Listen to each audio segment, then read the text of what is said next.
How are you feeling? How long have you been here?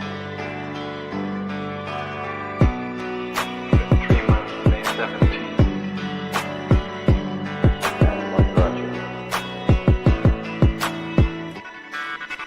That's difficult to answer.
Eventually resulted in your being here in the hospital.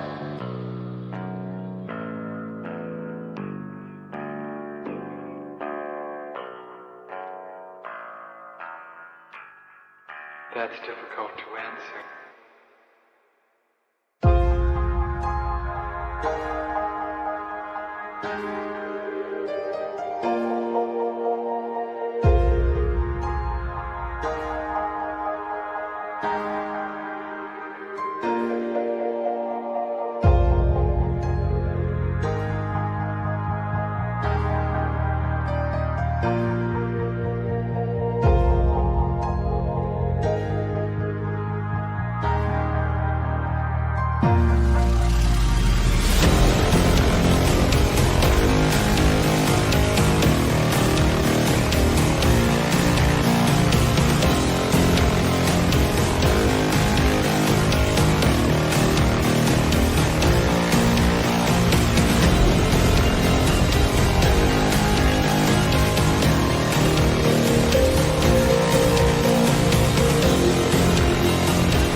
the end. There's a noise inside my head of crying people facing death.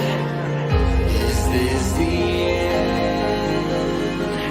Is this the end? Oh, I'm burning in the stone.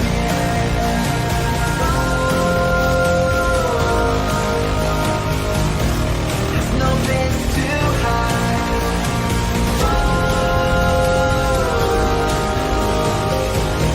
I'm burning in the stone.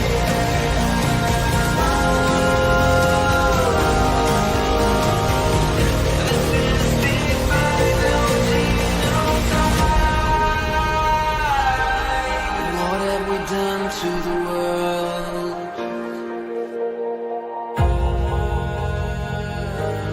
What have we done to the world?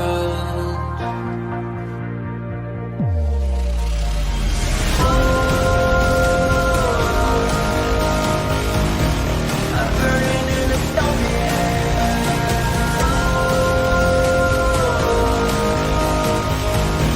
There's no place to hide.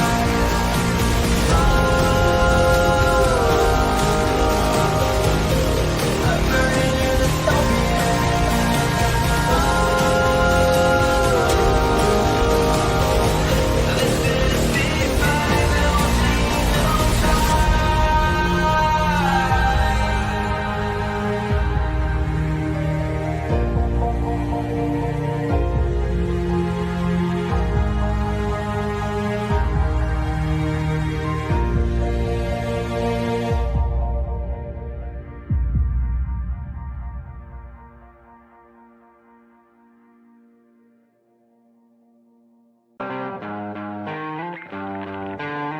sweet dreams are made of these. Who am I to disagree? Travel the world and the seven seas. Everybody's looking for something. Some of them want to use you. Some of them want to get used by you. Some of them want to use you. Some of them want to be out you.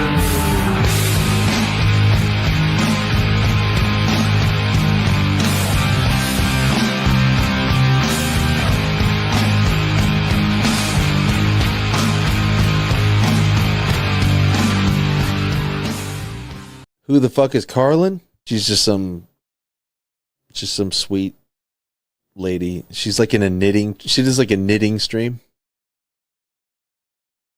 She's like a knitting YouTuber. She does knitting.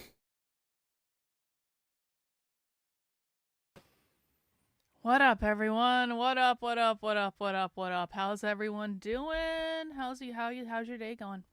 You know, I think topics like today's are kind of really sad, if I'm honest about it. And I went back and forth. I was like, do I talk about the Owen Shroyer, Alex Jones thing or not? Of course, like a lot of people are talking about it. Alex Jones had a big old blow up about it. And, you know, it's interesting from like an internet gossip standpoint. It's interesting from just like the dynamics of this industry. Obviously, these are two giants that are out there every day and they're commenting on cultural issues and they're hugely influential and all that stuff. But it is sad. It's sad. It's sad. It's sad what's happened between Owen Shroyer and Alex Jones, and I have a lot of feelings about it. I do. I have a lot of feelings, and I'm going to share some of those feelings on the show today because that is what we're going to talk about. It's Wednesday, right? Is it Wednesday? It's Wednesday. Someone please tell me this is Wednesday and not Thursday. I'm pretty sure it's Wednesday. Yes, because yesterday was our first spy stream, and I stayed up late last night editing video from the spy stream, and today is Wednesday. Yeah, okay, thank you. See? It's been a crazy week already, and the reason I needed to know if today was Wednesday is because I know we have a spy stream on Thursday. So I was like, are we doing, I had a moment, I was like, oh my god, are we doing spy stream today? Oh shit. But no, it turns out that it is Wednesday. Dr. Karlyn, I appreciate what you're doing. Your insight has connected the dots and answered the questions, and I have had on the back of my mind since I was a child growing up on the West Coast. That is very nice of you, Ron. I really do appreciate that. Let me get a screenshot of that. Thank you, thank you. Thank you, thank you.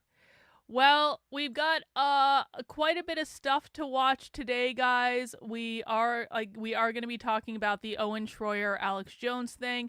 We are not going to watch Owen Shroyer's entire stream, because when Owen Shroyer announced the other day that he was leaving InfoWars, he, talked for 5 hours, and no offense, Owen, I don't even watch you on the regular. I'm not spending 5 hours watching a stream.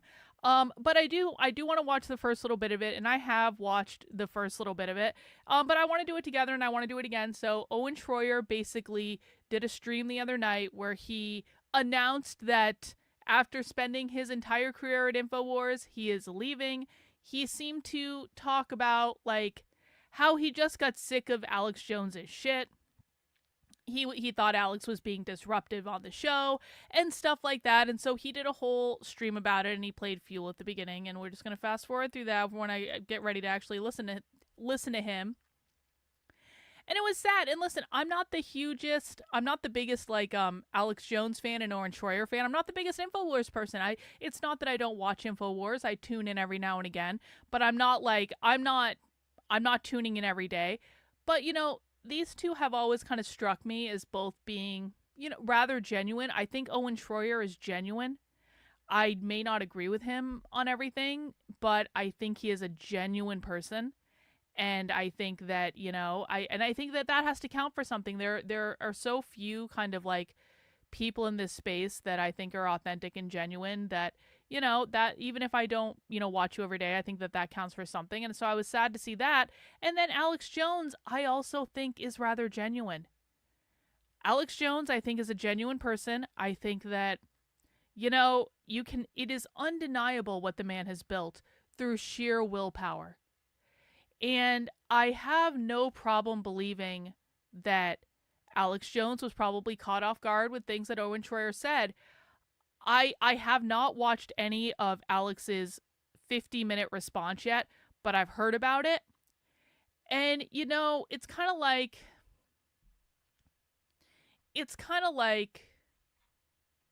okay, can I just tell you guys actually what I think happened? Well, people are still filing in. Can I tell you guys actually what I think happened? And I say this having not watched the Alex Jones clip at all, but having heard enough about it and what's on it. Okay, let me just be real for a second. I think what happened with Owen Shroyer and Alex Jones is something that I have seen happen a million times. For people who don't know, prior to having a midlife crisis and becoming a YouTuber, I was an industrial organizational psychologist. I worked in workplaces trying to... Well, oftentimes what I did was I worked with people who weren't getting along, and I tried to help them get along better. I know that might sound bizarre, but I do actually know how to do that stuff. There were psychological profiles involved and all this stuff. Anyway, so I actually did spend a lot of time in organizations working with people who were in conflict in those organizations for one reason or another, and I've seen stuff like this happen over and over and over and over and over again. I also personally, I know this might sound shocking, I also have absolutely had what I think happened between Owen Shroyer and Alex Jones. I've actually had it happen to me, and so I feel like I also and you guys know when something happens to me that's kind of like an interpersonal thing, I do tend to spend a lot of time reverse engineering it just to figure out what actually happened, what were the actual drivers of it. And so, I've done a lot of reverse psychology and analysis on situations like this with myself, and it's the same thing. Here's what I think happened. I think that sometimes when two people like each other, they care about each other, they respect each other, any of these things, I think sometimes when you have two people that like each other, when those people start having miscommunications, they start kind of going like this, and one person says something and the other person doesn't get it, and then the other person says something back and then the original person doesn't get it. They're going like this because either they're not really listening to what the other person is saying, or they're just having a bad day. A lot of these types of blowups literally just happen because people had a bad day. And that's kind of like when it's the most sad for me. It's like you have two people that genuinely like each other, that respect each other, that have some sort of miscommunication where they start going like this, and then someone gets hurt because they misunderstood something that the other person did. And then maybe the other person gets hurt too because they misunderstood back. And now you're off to the fucking races. And like in situations like this, and again, the key of this is not the conflict. The key is they both actually care about each other. People don't get this upset when they don't actually care about each other. And so once the miscommunications start when you're in situations like this, one of two things is going to happen. Either both people are going to decide to rein that back in and stop being stupid and just acknowledge that they care about each other and acknowledge that they're not trying to hurt each other and acknowledge that they're trying to work it out, like that they should try to work it out, or one and or both of those people are going to continue to escalate the situation. Because if both people don't want to work to kind of squash it, then there's just nothing you can do. I've been in this situation so many times where I've been like, can we just squash it? Can we just squash it? Can we just squash it? Can we just squash it? Well, guess what? The other person is not ready to squash it yet. And so it goes, and then there's a whole big internet blow up and that sort of thing. Not because I wasn't trying to squash it and handle it privately, but because the other person wasn't ready to squash it yet. Because I'm an Aries, guys. Like, I get over shit quickly. I get over shit so quickly. You can really piss me off, and within like 2 minutes, it slides off my back, and I'm like, all right, can we just like move on? Like, okay, you did something shitty, like whatever. I was mad about it for a second, but I don't care anymore. Can we move on? Most people are not like me. Most people, when they get pissed about something, or when something triggers them, or when someone gets in their feelings, most people sit in that for a little while, especially if they're a fucking Taurus, and they sit in it and they never get over it. And so it's kind of like in situations like this, you have one of two choices. You can either choose to just acknowledge that you fucking care about each other, acknowledge that you like each other, acknowledge that you respect each other, and then say, you know what, maybe my bad, maybe your bad, maybe we both fucked up in this situation, but can we please not try to destroy each other? Because the only times two people really try to destroy each other is when they care about each other and they have been hurt. This happens in all different types of relationships. This happens, and it doesn't have to be, and I really want to emphasize this, it does not have to be a romantic relationship for this to happen. Owen Shroyer and Alex Jones are not in a romantic relationship, obviously. This can happen between friends. This can happen between family members. This can happen between coworkers. Sure, this can happen between lovers all the time. But the crux of it is they care about each other. They're not willing to just admit it and be vulnerable with each other and say, that shit hurt, bro. Can you cut that shit out? Like, I just don't want that anymore. And instead of just squashing it and trying to move on, because the reason people don't do this, that requires vulnerability to do that. Most people, especially when they're starting to get teed up, they don't want to be vulnerable. So if they don't squash it, one person continues to escalate, and then all of a sudden you've got a big fuck off blow up, and now everyone's really hurt. And now it's going to be even harder to squash it than it was before. But it's one of those things where I think that when you're in situations like this, people can forget that the core of the problem is that you care about each other. And the core of the problem is that you do have some sort of respect for each other and some sort of consideration. And if you can just come back to that, maybe you take some time away. Maybe you don't talk to each other for a little while. But like, if you can come back to the place of knowing that, okay, the root of this problem is not hate. It's actually love to a certain extent. But again, I'm not talking about romantic love. It's just like, so I think it's a shame when relationships get destroyed over this stuff. This, by the way, is what I think happened between me and Big Tech. And again, so Grandma Nay said earlier, like I saw this. Hang on. Where did Grandma Nay say it? So I've been playing this big tech like clip at the start of the streams, right, where big tech says I'm a knitter. And the reason that I play it is because it makes me laugh. I thought that was hilarious. I thought it was great. Grandma Nay likes it, but some of y'all have been complaining.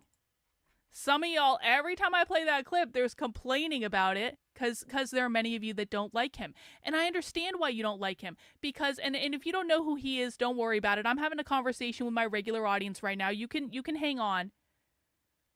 But the thing about the situation with him is that what I just described happening between Owen Shroyer and Alex Jones, I think exactly the same thing happened with him and I. So I know that some of you guys don't like him, but like I've reverse engineered that situation a lot, and I think it was exactly the same thing, where it was like there was miscommunication on both our parts. Both people said things that were ridiculous. I think there was mutual respect at some point, whether he wants to admit it or not. And I think that it just blew up because both people didn't want to squash it. And how stupid and ridiculous is that? And I don't know. So again, I've been saying, like, I don't know. I guess I say this because I think it's sad. I think in situations like this, where you have people that have worked together for a long time, that have been friends, that have been, cohorts, whatever it is, they have some sort of mutual respect. Like, how kind of dumb that both of them can't just stop and put the ego aside and say, what's going on? What's going on? Can we just be adults about this? So, I don't know. I'm not going to keep saying too much more about that, but that is kind of what I think happened here, and that's why I think this is a sad thing. I don't think that this is a time to, like, dunk on Alex Jones or dunk on Owen Shroyer, and I think just from a human perspective, I hope someday they work it out, and I hope someday they can get to a place where they can help each other and work together, and maybe not even work together, but maybe just be cordial with each other. I don't know. I just think, yeah, it's like one of those things where this too shall pass, maybe. So we're going to watch both a little bit of Owen's stream, maybe about like 40 minutes to an hour of it, and then we're going to watch Alex Jones's response. We're not going to watch the full Owen stream.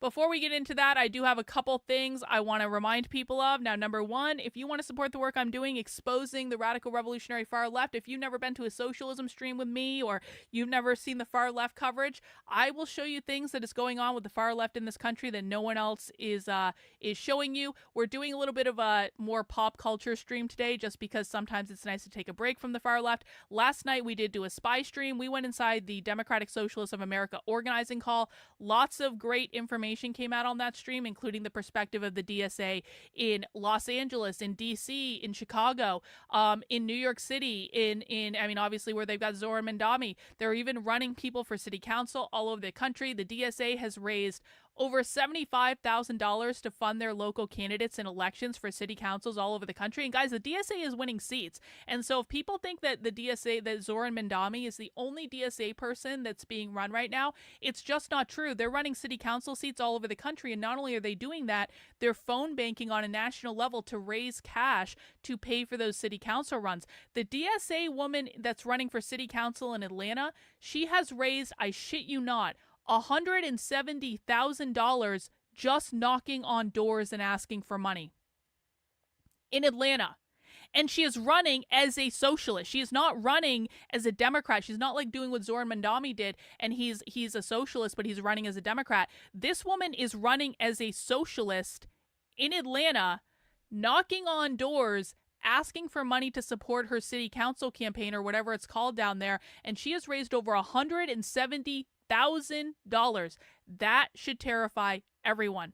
So that's the type of stuff we do when we do Spy Stream. We do have another Spy Stream coming up tomorrow night. If you want the schedule for Spy Streams, which is when we go inside a live woke training and we watch it, head over to decodetheleft.com, which is my main website. Click on the events calendar, and you will get an idea of all of the Spy Stream organizing calls that we have coming up. We have another one. Actually, there should be one up for tomorrow. That's my bad. There's absolutely a spy stream going on tomorrow around 6:30 in the evening. So make sure that's on your calendar, even if it's not on this one. I thought I added it, but apparently I did not. But there is a spy stream going on tomorrow. We've got stuff next week. We've got all sorts of stuff coming up. Oh, probably because this one has two. Okay. Okay, so check back with the calendar after the stream when I update the calendar for the correct dates for Spy Stream. But we do have one coming up tomorrow. We got a bunch coming up for the rest of the month. Colleges are back in session. That means we're going to have a lot more leftist meetings to infiltrate and stuff like that. So if you want to get involved in that and see what the left is doing live while they're planning it, make sure you head over to my Substack. Spy Streams are supporter exclusive, so you have to be a supporter on my Substack, my locals, my Patreon, my YouTube channel membership, or Twitter subscription, and you will get a link to join us. And you can sign up on the Substack for $8 a month, $80 a year, which is my preferred way of doing it. Also, I want to announce there is a new arrival in the Red Menace Supply Company store. Now, as you guys know, last night on the channel, we had to deal with a crazy black man threatening to put me in a chokehold. If you guys didn't see that clip, I did premiere it around 11 p.m. last night, so you can go watch it on the channel. I also posted it on my Twitter. But yes, a crazy black man named Isaiah Carter, who has been posting relentlessly about me for days and days and days and days and days, threatened to put me in a chokehold. No, he really did. He really did. So you can watch the clip if you don't believe me, because it's like right at the beginning of the clip. But the larger thing I want to say is this. Now, we are not like, this is going to be the last thing I say about this asshole, because he has threatened physical violence against me, I now have to go to the fucking police. And I don't like going to the police because it's a giant ass waste of time. But because he's threatened physical violence against me, I have to go to make sure there's a police report, to make sure that the police actually take it seriously when I get violent threats from the internet and stuff like that. It's so stupid. Can you believe that idiot made a video where he was threatening to hurt me and put me in a chokehold twice and put it on the internet? And guess what they're doing today? They are completely doubling down today. And they're posting about how I'm so fat and ugly and so fat and ugly and so fat and ugly. So I've decided to give an extra middle finger to the woke classical liberals who accuse everyone of being a part of the woke right, but are completely unhinged retards. I've decided to give him an extra double finger because you know, I had this photo of me. And, you know, I think my tits look great in this photo, for the record. Like, you know, listen, when I first released this photo several months ago, the Groypers lost their mind so aggressively because, oh my God, we can see cleavage. You know, like, listen, most women on the internet have their tits out all the time. I take one photo where you guys can't see anything more than if I was wearing a bathing suit, and everyone freaks the fuck out. But the reason I originally took this photo was not actually to freak out the Groypers on the internet, or even to show that I have great tits, because I have great fucking tits. Let me just tell you what. But, like, that wasn't even the reason I took this photo. The reason I originally took this photo is because I was trying to, bro, I know. The reason I originally took this photo is I was trying to make something from it.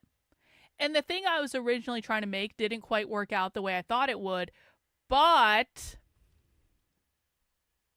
just to send a giant middle finger to the idiots over on Twitter, I did just take that photo and use it in one of my new designs for the Red Menace Supply Company. Red Menace Supply Company is my merchandise store. You can get there by going to redmenacesupply.com, and I have used the photo where you can see my great tits, and I took it and I made it into an illustration that I am now using in Gnostic sex cult propaganda. If you don't know what the Gnostic sex cult is, don't worry about it. Hang around the channel. You'll find out what you guys want to know what the Gnostic sex cult is? You guys want to know real quick what the Gnostic sex cult is? What does I don't know. This might be coded, but I'm not sure. What does a Gnostic sex cult have to do with the far left's goal? This guy named Bot is going off about this Gnostic sex cult. What that? And so we're just not going to answer that question. Okay, so that's I figured that. So we're just okay. That's why I figured that. Yeah. James Lindsay hates it when we talk about the Gnostic sex cult.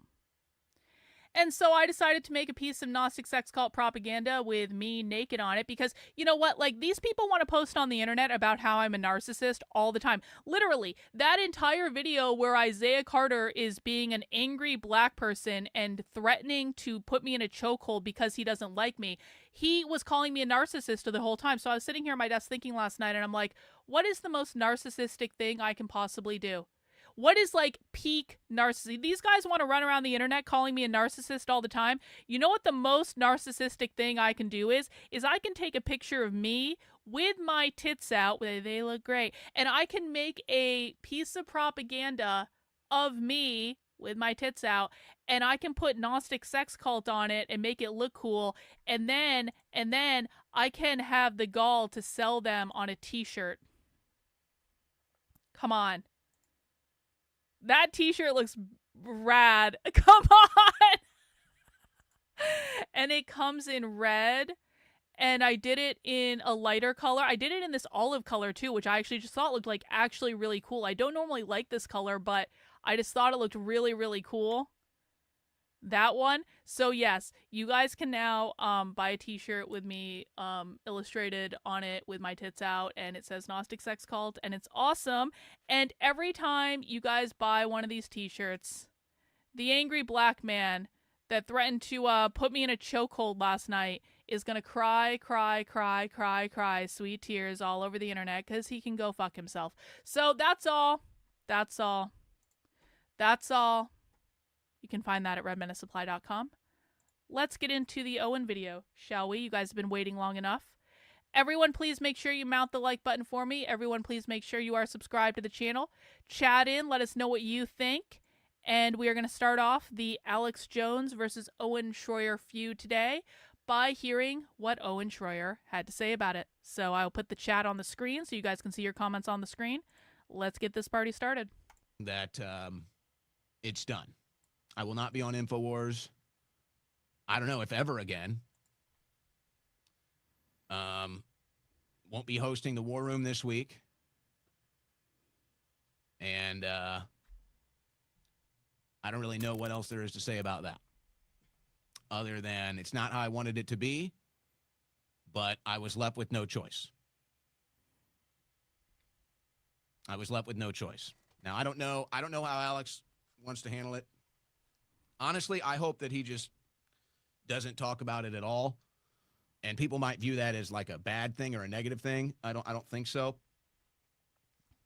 It's if he wants to just sever ties and just move on like that, I have no problem with it. So I don't you know, I hope he doesn't make a thing of it. I hope he's fine. He can bring in whoever he wants to host it or shut it down. I don't really care. You know, I don't have anything negative to say about Alex. This is not what this is about. I have nothing but respect and appreciation for Alex and everything that we've done at InfoWars. You think this is fake, I'm Heather? not sure that was mutual. Maybe. We'll find out. Doesn't really matter. But, you know, kind of to give you the longer form situation, you probably noticed that I had... Yeah, I mean, I think that this is a good point, too. I think people have to keep in mind that, like, can you imagine the stress that Alex Jones is under? Honestly, Alex Jones is having to break down his entire empire, and again, I think this is part of the problem where I think that these two care about each other, and I think that they respect each other, and I think that they're going like this right now, and it's like the fact that Alex Jones is so stressed out about it, and Owen Shroyer was probably really stressed about it too, because like if they weren't communicating with him what was going on, like I mean they did have some obligation to say, okay, here's a timetable of like when we can. And again, this is just going like this and not understanding that you're going like this. Not been hosting the War Room a lot this month. And, you know, Alex had been coming into my show and talking about how I'm negative and calling me a pessimist and all this other stuff, which is fine. You work for Alex, you're going to get hit with it a lot. Alex is not easy to work for, and that's fine. You know, that's okay. But, okay, he says I'm too negative. He says I'm a pessimist, whatever. I'm too anti-Trump. So I just said, all right, you know what? I'll just take some time off. I'll just disappear. And if If Alex thinks I'm too negative, then maybe he's right. Maybe he's right. Maybe I'm too negative now. Maybe I'm too much of a pessimist now. Maybe I'm too anti-Trump now. Whatever his issue was when he kept coming in the show, telling me I'm too negative, saying I'm a pessimist on his show, I said, okay, maybe he's right. I'll take some time off. I'll blow off some steam. I'll just get out of the ring for a week. And, maybe I'll come back a little more positive. And maybe there was a level of reality to that. And I think I did come back more positive. But the same issues that I had started up immediately as soon as I came back. And it's not to say that I didn't have creative control over the InfoWars war room. But I mean, imagine it's like somebody staring over your back 24/7.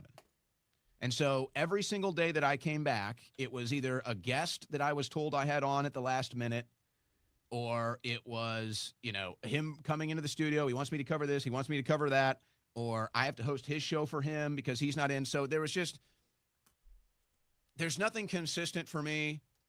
I couldn't do what I wanted to do, which I'll explain what I want to do in a second here.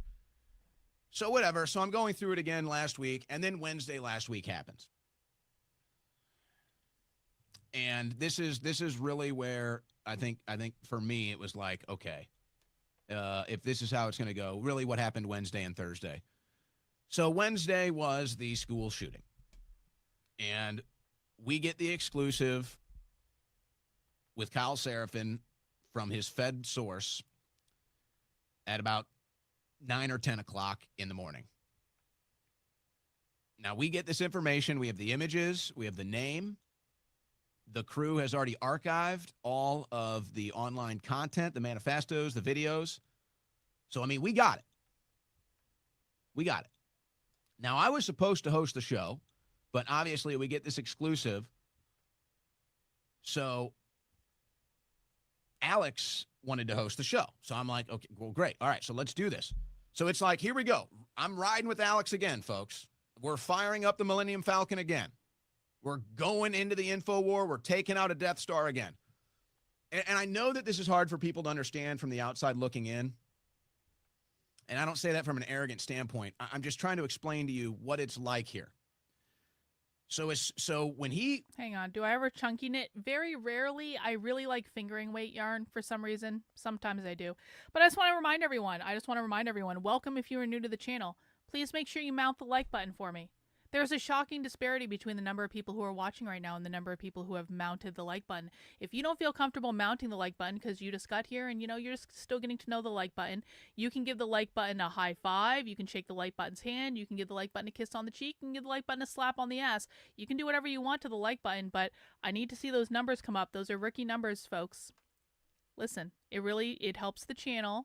I'm in a perpetual shadow ban. Like, you guys can go watch this stuff on your own. You don't need my commentary. You don't need to hang out in my chat. Just mount the like button. Let's see those numbers. Come on. I will wait all day. I will turn this video around. I need to see at least 20 more likes on that like button. Come on, guys.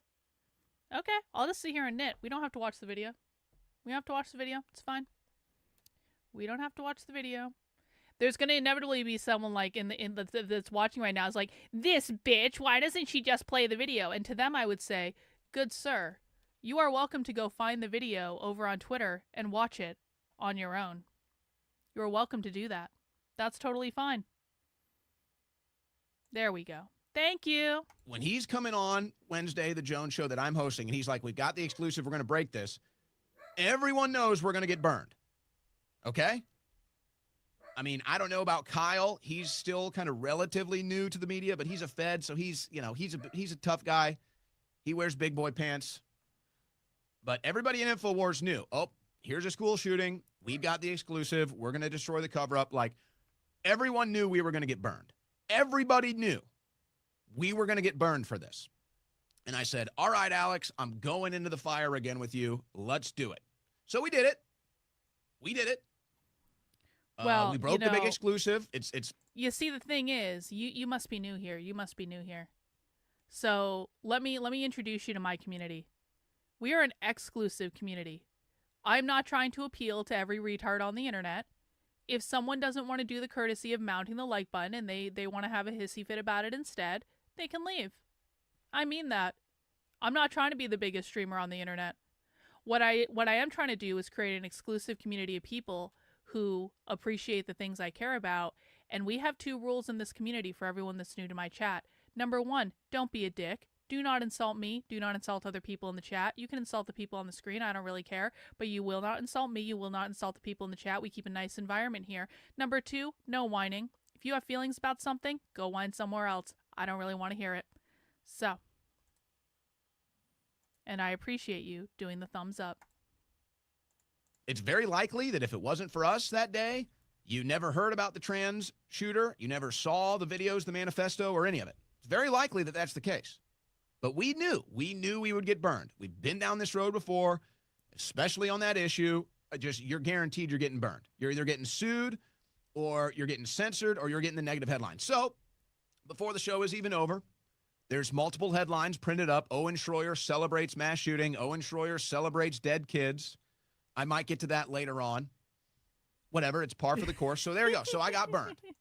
So I rode into the fire on Wednesday. We broke the big exclusive. I fired up and I got in the co-pilot seat of the Millennium Falcon with Alex Jones for one more ride, knowing I was going to get shot out of the sky, knowing I was going to get burned. But hey, all right, it's the info war.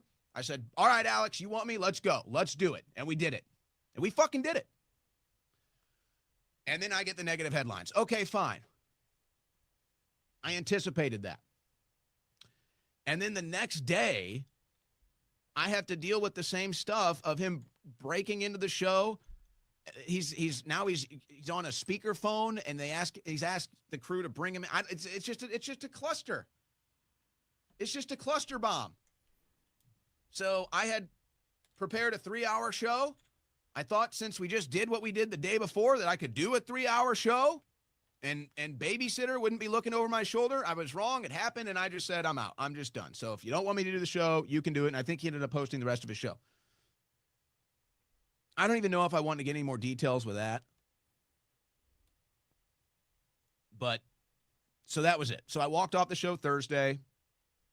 I didn't appreciate him saying I had a family emergency because I didn't. So I had a lot of people freaking out, messaging me about that. There's no family emergency. It's just a lie. So whatever. So, okay. Whatever. It happens. I've got a big ego. I'm going to be very interested to hear Alex Jones's side on that, because it sounds like to me it's one of those situations where everything happened probably very fast and you had probably 2 people who weren't listening to each other. And so I don't think Alex Jones was listening to what Owen Shroyer said. Maybe it's also the case that Owen wasn't listening to what Alex Jones said. I don't know, but I do want to know why Alex Jones said that he had a family emergency, because that is kind of a shitty thing to do to him. Oh, I'm a stubborn personality, and so is he. It's Alex Jones. So, okay. So again, I just walk off. I don't make a big thing of it. I don't say anything negative. I don't say he made up the family emergency. I don't say anything because I wanted to do this right. So I said, Alex, I'm done this week. Let's just sit down and let's have a meeting on Tuesday next week. Let's just get this right. So I talked to him again today. Doesn't want to have the meeting tomorrow. I wanted to go into InfoWars, have the meeting. I intended on going into work. Instead, we have a conversation over the phone. I just kind of lay out my side of things. He lays out his side of things, and he says, I believe the exact quote was, okay, we don't need you. Good luck. That's a really So he shitty said, I'm not thing going to to stop you from leaving.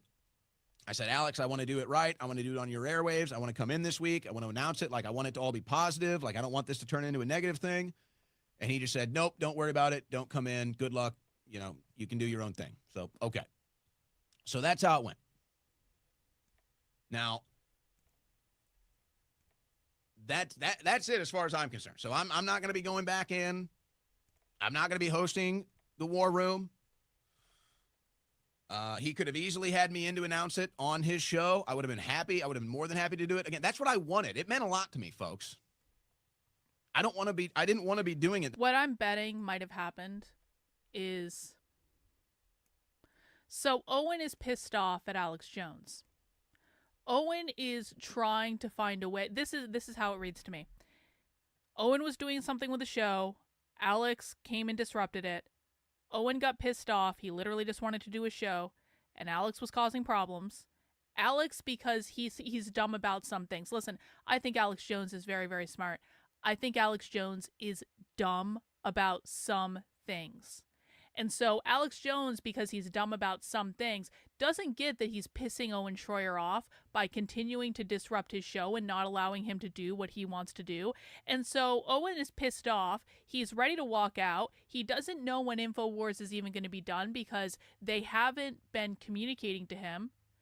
And so he goes to Alex Jones and he's like, bro, do you want me to come back or not? Like, what the fuck is going on? Now, Alex Jones, because he doesn't understand why Owen Shroyer is pissed off, and now Alex is probably starting to get pissed off because he knows Owen's pissed off about something, and he probably doesn't think that it's fair that Owen is pissed off about something. So now Alex is starting to get pissed off in response to Owen being pissed off, and then he goes, no, don't worry about it, don't worry about it. And so Alex may have thought that Owen was going to care enough to come back and kind of say, bro, come on. Like, and to try a little bit more, maybe, and again, I'm just positing what I think could have happened based on other scenarios like this that I've seen. Maybe it's been that Owen has just capitulated to Alex over and over and over and over and over again. And so Alex assumed that Owen was going to again capitulate to him to this time. But Owen instead said, all right, fuck you, and he walked off and he decided to go do his own thing. But it's like one of these weird dynamics where it's like they both want things to be okay, but because someone's ego is in the way, he can't admit it. And this one, like, both of their egos were probably being like, okay, go fuck yourself. Like it's like when you love someone but you've had enough of their shit. It's one of those things. And I do think it's a shame there couldn't have been some transition too. I've had this happen to me where it's like something just abruptly ends and there's no transition, and that's also not good for the audience because the audience is always left wondering what goes on because you couldn't have just had like one more episode where you just sucked it up and did like a nice transition just for everyone so that we don't have to see inside all the dirty laundry. This way, anybody who's followed my career in media knows I don't do the drama stuff. I don't do the drama stuff. I don't do the, hey, look over here at this personal beef. I don't do that stuff. I get along with everybody. But I've been left no choice. I had to do this tonight. So, again, just to be clear, I intended to go into InfoWars this week and finish out the week and make the announcement on InfoWars with Alex. That meant a lot to me. But he told me he wasn't interested. He didn't want to do it. He said, we don't need you. So that's it. So, as far as the future of me and Alex on air together, I don't know. I mean, I don't have any personal animosity towards Alex. We've had professional issues over the years. But you have to understand, Alex has been a big inspiration for me, and he gave me my first big break in political media. I'll always be respectful and appreciative of that. And so that's why it meant a lot to me to do this on InfoWars and to do this in a positive way and to shake his hand on the air. And for him to say, thank you, great work. And for me to say, thank you, I appreciate everything. And to shake his hand and do it in front of the InfoWars audience and crew and leave on a positive note. But he didn't want to do that. He said he didn't want to do that. So now I have to do this here tonight. Now, I have to say, too, just so people might get a better understanding. I mean, that's really tough, too. It's kind of like when you have a mentor that you really respect that they've worked together a long time, and Owen Shroyer does kind of like owe Alex Jones his career in many regards because of, would he have everything he had if it wasn't for Alex Jones? And I'm sure that Alex has mentored him an awful lot, and they know each other very, very, very well. And it's got to be so disappointing for him that Alex couldn't just put his ego aside and just do one last show and wish him well and thank him to the contributions he made for InfoWars. And, even kind of like celebrate, now Owen's going to go on his own. That is actually a cool thing. It's a cool thing when you mentor someone for a long time and then you see that person step up and go on their own. That is actually a cool thing. And maybe it sucks that you're not working together anymore, but that's a cool thing. And it's like, it's a moment that could have been like celebrated by everyone, even if they were a little tense behind the scenes because of like whatever. But I just think it's got to be such a big disappointment for Owen that Alex couldn't just shake his hand and wish him well because he was pissed off over something stupid. You know, I feel like Wednesday was kind of our last dance. I feel like Wednesday was kind of our last dance.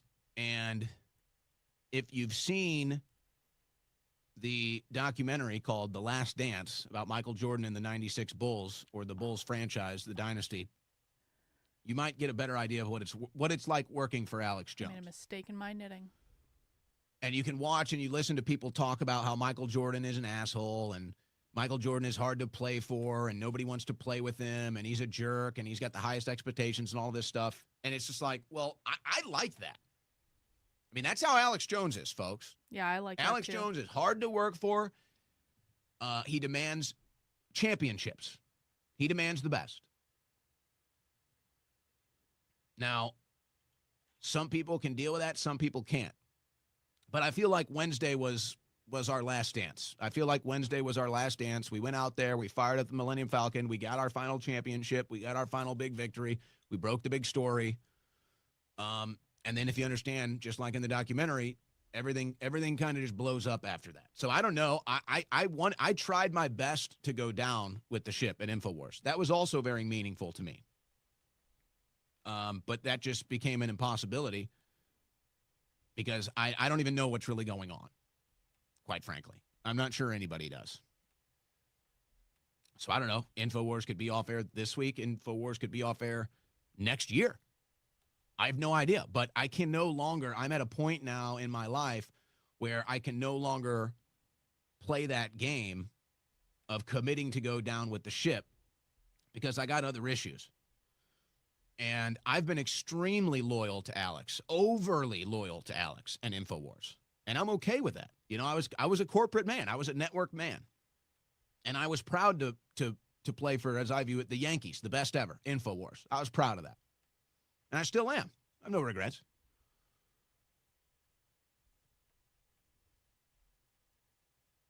But I couldn't hold out any longer. I wanted this to be my last week on air, but Alex didn't want it. So that's why I'm here tonight. And I'll tell you what is coming up for the future as far as I'm concerned. But, you know, I've done the network news thing now. This week, actually, yeah, this week would have been the 8-year anniversary of the InfoWars War Room. It would have been 8 years of me. That's a long time. Hosting the InfoWars War Room. It's a So long we ass didn't time. make that milestone, unfortunately. But that's okay. We almost got there. So that would have been nice to have that. But I've done the network news thing. You know, I've done the big TV studios. I've done all the lights and cameras and everything. I've done the suits and the ties, which I hate. You know, Alex would always bitch at me when I didn't wear. Can you guys hear my dog wailing downstairs? My dog just you might think that someone is stepping on my dog's tail if you can hear that wail from downstairs. But no, what's happening is my husband is coming home and the dog is very excited to see him, and the dog is singing the song of his people to welcome my husband home, and it sounds like someone is pulling on his tail or trying to hurt him, but no, he's just very, very excited and he's letting it show. Let's hear this. Yeah, it sounded like a child. Yeah, basically.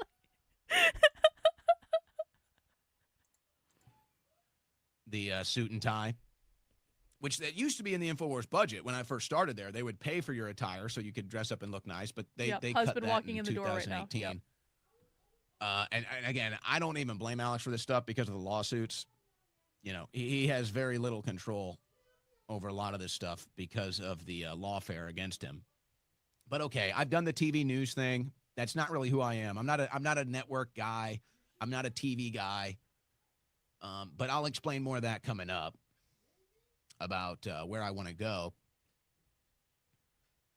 But like I said, I've been very loyal. I've never taken any other job offers, and I've gotten plenty. I've never really branched out and done my own thing out of loyalty to InfoWars and Alex, so that all the money I can earn is directed to InfoWars. I've always done that. I can't even tell you the amount of opportunities I've passed up on, speaking opportunities, guest shows, everything, because I've always put InfoWars first. See, this is another hard lesson that people need to learn at some point.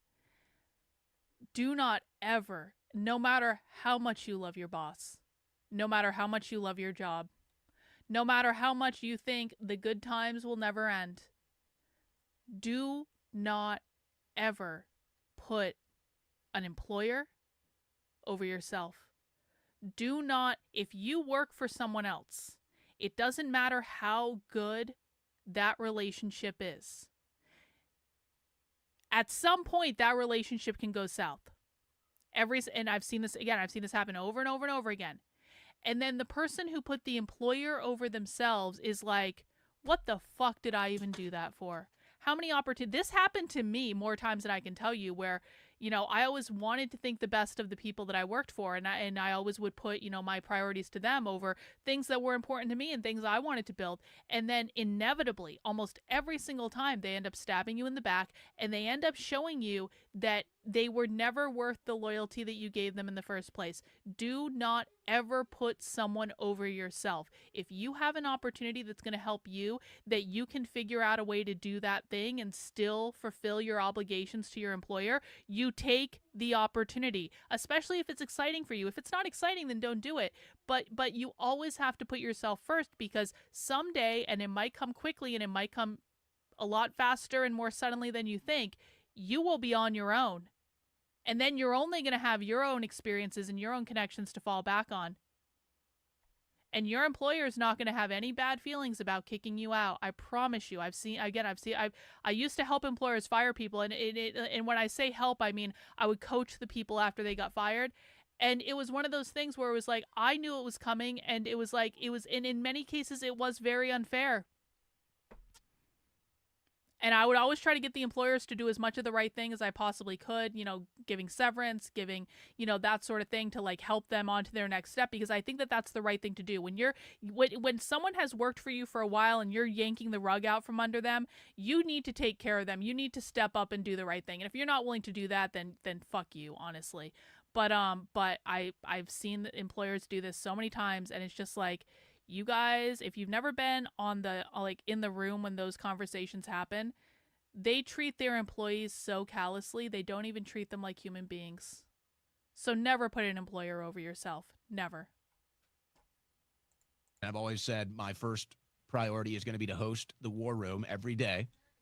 And if the offer I'm getting conflicts with that or disrupts it even for a day, I'm not going to take it. So I've always been nothing but overtly loyal. And quite frankly, and again, I don't blame Alex for this, but I haven't had a raise at InfoWars since 2018. I haven't had a raise since 2018. Again, I'm not mad about that. It's never been about money for me, but can you imagine? I mean, folks, the cost of living has about doubled since 2018. Okay. So, I mean, I'm basically just living paycheck to paycheck at this point. And I don't complain. It's not a complaint. I'm just telling you. So this is, if somebody wants to make it about money, oh, he's going to have more money. This is not about money. If it was about money, I would have made it about money a long time ago. I haven't gotten a raise at InfoWars since 2018. I believe that's the last raise. I mean, I could go double check, but it's been a while. But again, that's fine. I'm not complaining about the money. Whether there's a lot of it or not is not what this is about. It's just like, this has been how it's at. I felt like I'm on this roller coaster, I'm strapped in, and there's just nowhere for me to go. And I'm always going to be loyal to the roller coaster. I've always been loyal to the roller coaster. I don't try to grab something while it's on the ride. I don't try to grab something else, But it's just the constant, okay, there's no raise in the future, and then the constant, we're going to shut down tomorrow. We're going to shut down tomorrow. And it's just like, it never happened. Well, I mean, I think, people in the chat are saying, that this is embarrassing for Owen, or like Owen should cut it out. I think this is actually a really good characterization of it. He is complaining retroactively. It's kind of like I think from Owen Shroyer's perspective, he feels like he put so much into InfoWars, and he gave up on opportunities, and he gave up on money, and he passed things over because he wanted to be loyal to them, and he put up with all of Alex Jones's shit, even when Alex was really pissing him off, and he never said anything, and he showed up, and he did the right thing. And then he's getting hit in the face with the fact that he believes that Alex Jones never appreciated that. That's what's really going on. Like, when Alex Jones didn't even want to shake his hand and do like a transition, like, Owen Shroyer got hit and basically told Owen to fuck off because he was pissed off. Like, Owen got hit in the face with what he believes is proof that Alex Jones never cared about him. And Owen Shroyer cares about Alex Jones. Now, is it true that Alex Jones never cared about Owen Shroyer? Of course not. Of course not. Alex Jones did a 50-minute rant that we're going to be watching after we watch a little bit more of this Owen Shroyer thing. Alex Jones did an angry rant for almost an hour about this. You're telling me Alex Jones didn't care? Of course he did. Of course he did. They both cared. But now we're in a situation where, because they started off having miscommunications and they started going like this, and because the two of them didn't come back together to say, you know what, asshole, we actually are friends. Like, I love you. Shut the fuck up. Stop being a dick. Like they could have just done this in private, but because they kept going like this, it kept escalating and escalating and escalating. And then they both convinced themselves, and this is a mutual thing. They're both doing this to each other, where it's like, they're both saying, you never even gave a shit about me, asshole. And so now they're convincing themselves that this person that they thought was their friend never cared to begin with. And so now they're going back and they're retroactively, they're reverse engineering everything with what they believe is this new understanding. And thank you for the super chat. I did appreciate that. They're going back and they're reverse engineering things. They're being like, oh, well, what about this incident? What about that incident? What about this other incident? This is why, guys, if you like someone and you're friends with someone or you have mutual respect for someone, don't blow this shit up unless you're absolutely put in a position where you need to defend yourself. You know, it's kind of like, I just think it's such a shame when this happens, because if both of them had just stopped and just looked at the situation for probably more than a couple minutes before reacting to it, they could have figured out, oh, we're going like this. So it's like, I don't even know what's going on anymore. And then I feel like I can't even control my own show. I feel like Alex, and I, Alex said to me on the phone, he's not unhappy with me. He thinks I do great work. And I hope he means that. I don't know.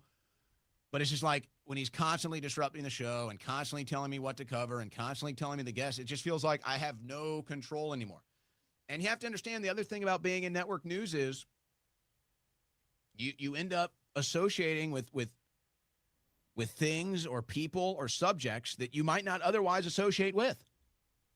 So, okay, you kind of have to go with that when you're a network guy. And that's not really how I am either.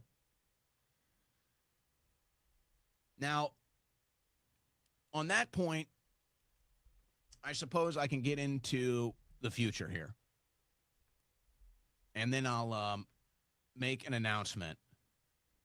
And I guess I'll open up the phone lines. I'll just open up the phone lines, because that was my plan this week, was I was going to do a show Tuesday, the anniversary show, the announcement show, and then I was going to do a news show Wednesday. And then I was going to do nothing but call-ins Thursday, and then a veterans call-in Friday. But I guess all of that's canceled. So I'll just take calls tonight. I'll just take calls tonight on whatever you guys want. I'll open up the phone lines here momentarily. But let me tell you what's going to happen. I've got this decent studio that I'm in right now. And, it could work. It could work. So Auto Hoax says in the chat, feelings, perspective are not always congruent with reality and the truth. Well, but here's the thing, and this is a thing that a lot of people don't want to admit, is our interactions and our social relations with other people are dependent almost entirely on feelings. That is the way the human brain works. It is our relationships are dependent on feelings and perspective. Because very rarely do two people sit down and say, what is the objective truth? in this situation. Sometimes it happens, I suppose, but even then, even if you have a conversation about what is objective truth, you're going to have two different sets of feelings over what that truth means, because meaning is created by our feelings. Meaning is not created based on what objective truth is. Meaning is created based on how we feel and what emotions we have about that truth. I'll give you an example, just going back again to the organizational psychology stuff. And I got into an argument about this on Twitter with another like famous psychologist not too long ago, and she was wrong and I was right. But she was saying there is objective reality, and I said, okay, a person loses their job. A person loses their job. That's objective reality. They lost their job. What does that mean? What does that actually mean? Is that a good thing or is that a bad thing? And depending on your perspective, you might say, well, a person lost a job. Of course it's a bad thing. Okay, well, what if that person hated that job? What if that person's job was making them miserable and sick and stressed out every day? What if that person's job was asking them to do things they didn't want to do anymore? What if that person's boss was completely disrespectful to that person every single day? Is that actually bad that they lost their job? Is that objectively bad?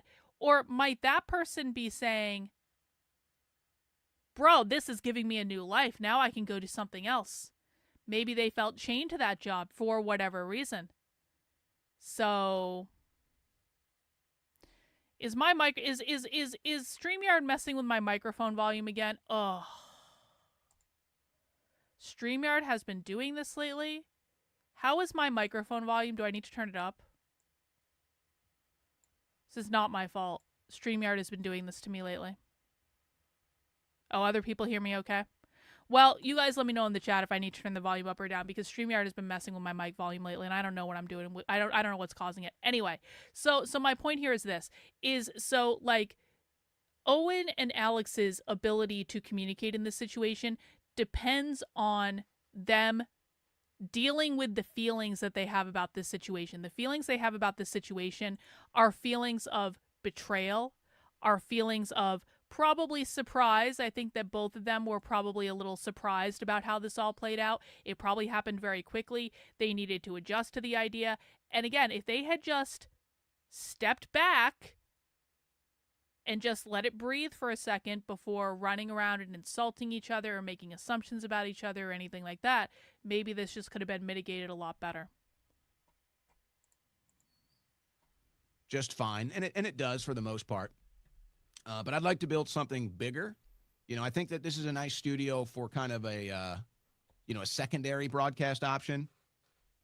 I kind of like this camera angle right here. And, there's some other things I can do with this studio, but this is not the studio I want for my main studio. It's nice for a secondary studio. It's nice for guest interviews. It's nice when I need to pop on and do a live.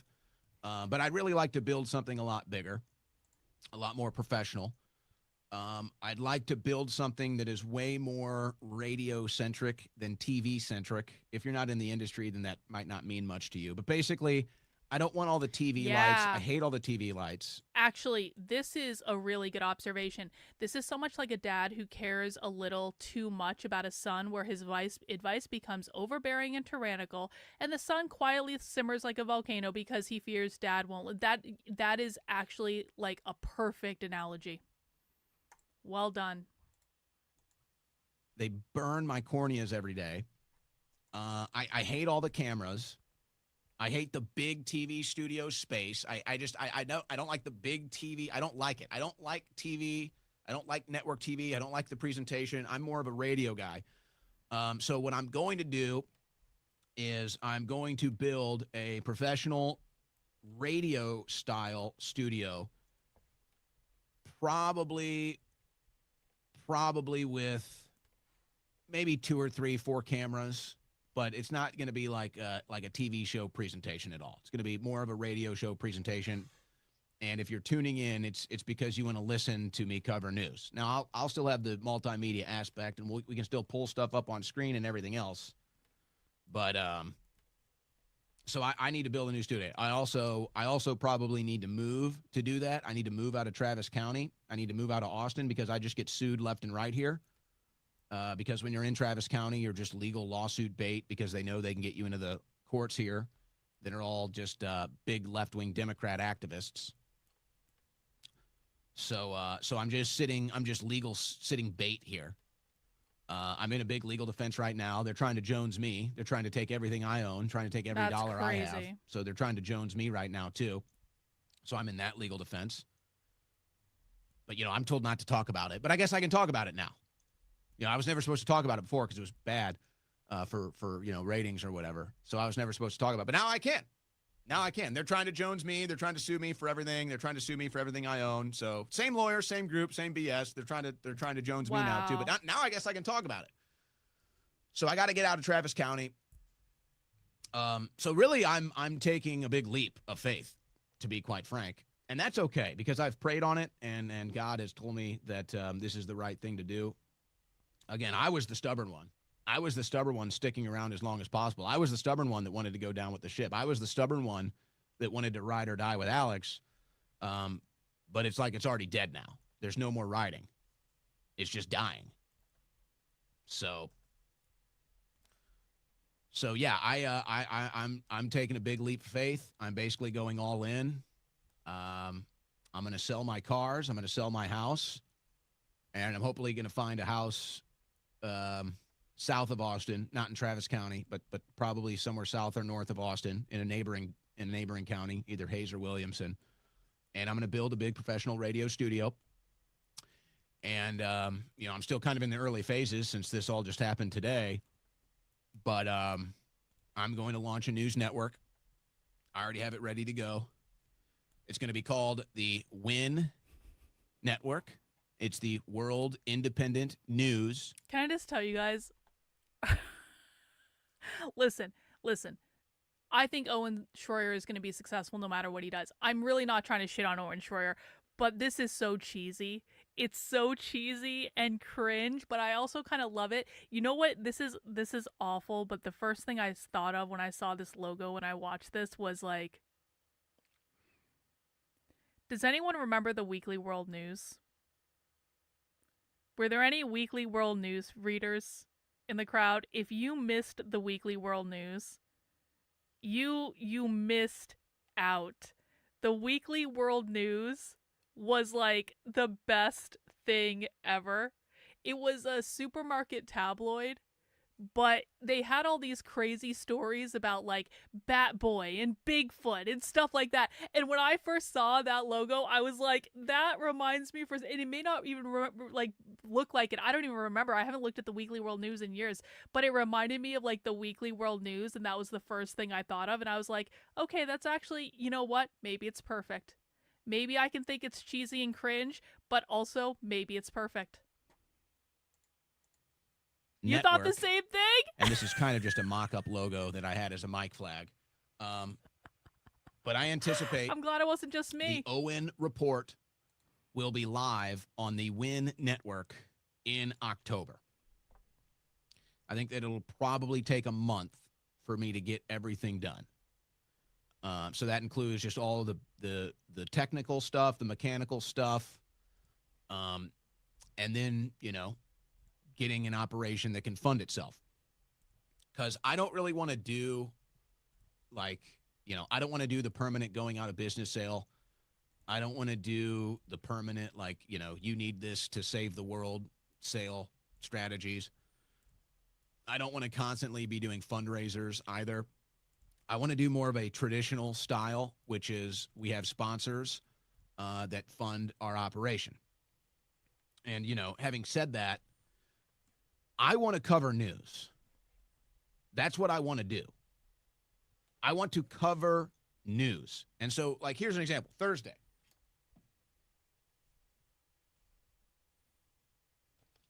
I wanted to cover all of this news Thursday. This is the news that I didn't get to Thursday because I was disrupted. Okay? This stack. I want to cover news. And here's what I've learned as a consumer of news. Almost nobody covers news anymore. Yeah, real, Owen. Almost real. Nobody covers news. It's all sensationalism. Yes. On this point, this is the part where on the stream I was like, yes.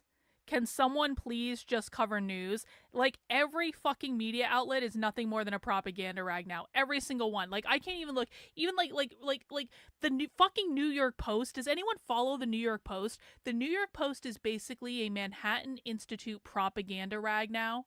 It's like whatever the Manhattan Institute's narrative is, that is what's going to show up in the New York Post now. And it's fucking gross and disgusting. And it's like, I feel like I have no sources other than just going to primary source information about what's actually going on in the world. I don't trust anyone. Just read the fucking news. This shouldn't be this hard. It's all hyper partisanism. It's all cheerleading or fanboying. Nobody just covers news. So from 3 to 6 p.m., I'm going to cover news. I'm not going to do sensationalism. I'm not going to do conspiracy theory. I'm not going to do the world is ending. I'm not going to do hyper partisanship. I'm not going to do pom-pom waving. I'm not going to do flag waving. I'm going to do a 3-hour news show for everyone who wants news. And yeah, we'll do some conspiracy theory and we'll have some fun. I've got some other ideas that I want to tie into it, but this is my vision now. So now I'm going with my vision of what a 3-hour political talk show would be.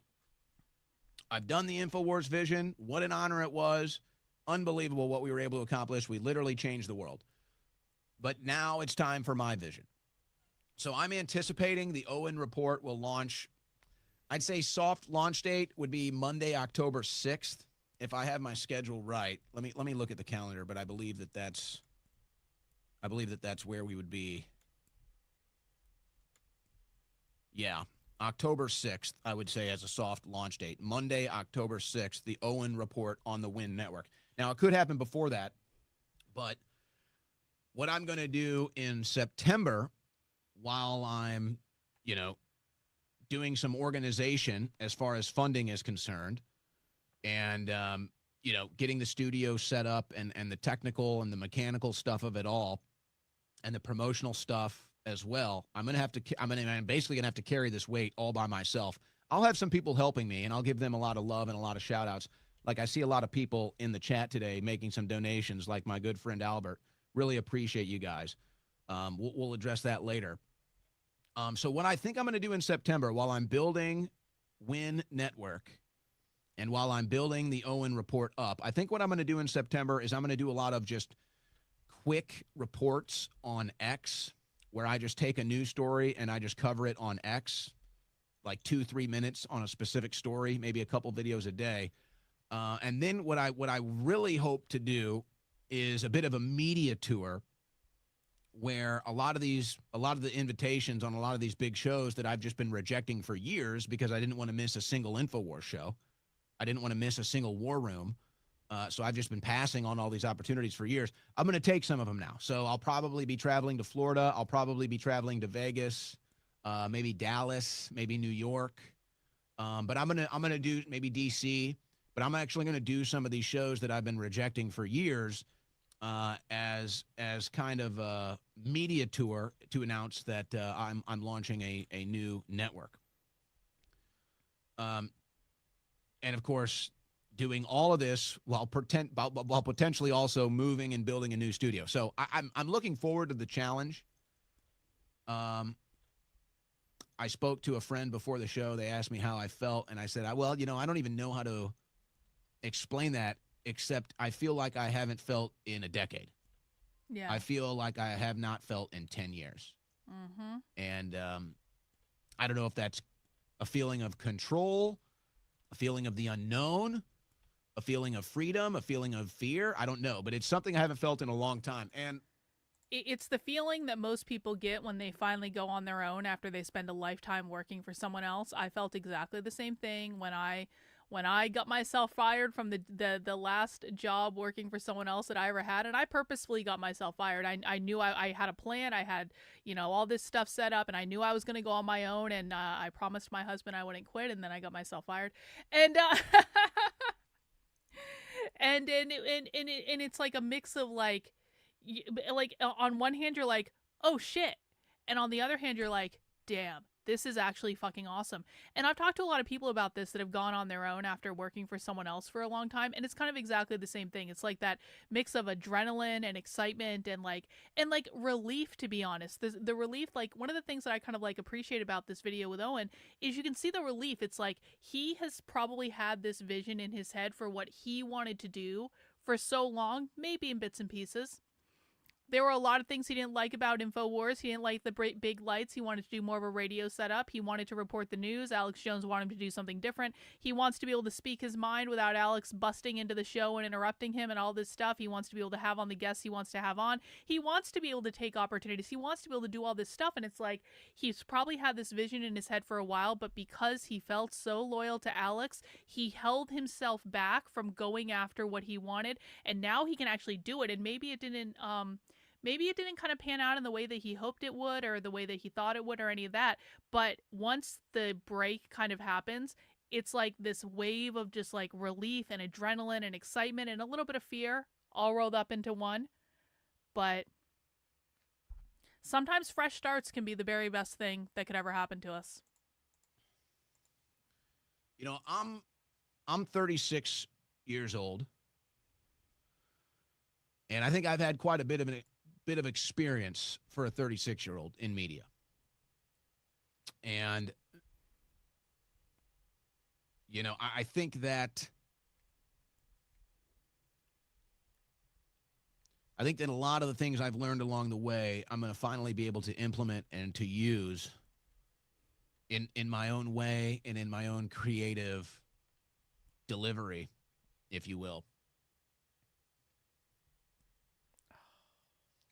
But I hope to be doing this for 50 more years. You know? Hell, 70 more years. I'd like to be doing this when I'm 100. I don't see myself ever retiring, per se. And the media landscape is changing right now. It's changing at light speed. So you either move with it or you get left behind. So, not going to get left behind. But I anticipate the month of September. I'll do some live streams at night, but I'm not going to come back to the 3 to 6 window until October when the new studio is ready to go. So I'll probably pop on here and do Owen Shroyer live broadcasts at night like I have been doing. And then I'll probably just record some short videos on breaking stories while I'm not going into the InfoWars studios. And then as a soft date, we'll see about the time, but as a soft date, I think on Monday, October 6th, I'll officially launch the Owen Report, which will be live 3 to 6 p.m. weekdays and be nothing but news. Nothing but news. And it's going to be way more radio style. There won't be really network breaks. But, you know, we'll have, I want to do planned segments. Like, I want to do a segment called The Rant, where I just rant for a segment. I want to do a segment called The Roast, where I roast somebody or some situation. So it's like I'll get a sponsor for those segments, and then we'll do The Rant, and it'll be brought to you by them. And then we'll do The Roast, and it'll be brought to you by them. At the top of the hour, I want to do a news break. Well, so I'll have somebody can 5. The thing is, and we'll move on and watch Alex's response in a second here. Alex was really hurt when Owen left. You could tell he cared about him. All that anger, love can turn into hate quickly. Here's the thing, though. Here's the thing. The love didn't turn into hate. The love is still there. I promise you, when we watch this thing with Alex, he's going to be all pissed off. He's going to be all fired up. It's not because he hates Owen Shroyer. It's because he loves Owen Shroyer, and he's an idiot. And Owen's an idiot too. Everyone's being an idiot in this circumstance. It's because he loves him, and he doesn't have any other way to express that love, because he doesn't want to make himself vulnerable, because he's putting his pride and his ego above everything else. And hopefully someday that'll change. Because sometimes men can be stupid when it comes to this stuff. I find that men are particularly stupid when it comes to this stuff. Men can talk about women being driven by their feelings all they want. Men are driven by feelings too. And in this case, it's kind of like they're being driven by pride and ego. They're being driven by wanting to protect themselves from being vulnerable in any way, because they think if they're vulnerable, then they're going to be on the losing end of something. It's, I don't know. That's not because he hates him. It's because he loves him and he doesn't know how to express it, and he is hurt. It's because he loves him and he's hurt. And he doesn't want to admit that he's hurt. And so if you don't want to admit that someone hurt you, it can be easier to lash out at them, to push them away, because that's a lot easier for some people than being vulnerable and just saying, bro, you really hurt me. Like, that made me upset. That got me. That got me. That got me right in the feelings. But again, we don't, that's not hate. That's love. Actually, let's just move on and watch Alex, shall we? Because I've actually already seen the Owen stuff. I think we've seen enough. Let's watch Alex's response. I have not seen this fully, but I've seen some clips of it, so this will be my first time watching it. Guys, if you're new to the channel, welcome to the channel. I stream Monday through Friday at 5 p.m. Eastern Time. We do Socialism Saturdays on Saturdays at 6 p.m. Please make sure you have subscribed to the channel if you are not already, and please make sure you have mounted the like button for me. If you don't feel like mounting the like button because you don't feel like you know the like button well enough to mount it, shake the like button's hand. Introduce yourself to the like button. You can give the like button a high five. You can give the like button a slap on the ass. You can give the like button a kiss on the cheek. If you feel like really randy with the like button, you can do something else too. I'm not going to judge, but just do something to the like button to let it know that you love and appreciate it, all right? You are a snake. You are a rat. You are a fraud. Yeah. You are a backstabber. You are a handbiter. You are a disgrace. And I don't know if it's his personal life. I don't know if it's stuff he's smoking. Oh, come but on, I've seen a lot of people get paranoid, they smoke pot and go nuts. Oh, come on. But I mean, I can just tell you this right now, that I'm not here to be shit on or stabbed in the back. This crew isn't your punching bag, and we did nothing to you but be loyal. And your little 5-hour extravaganza of little puppy dog that doesn't know why, and he just wanted to come back and shake my hand. This is all deeply familiar to me when I've seen these situations play out before.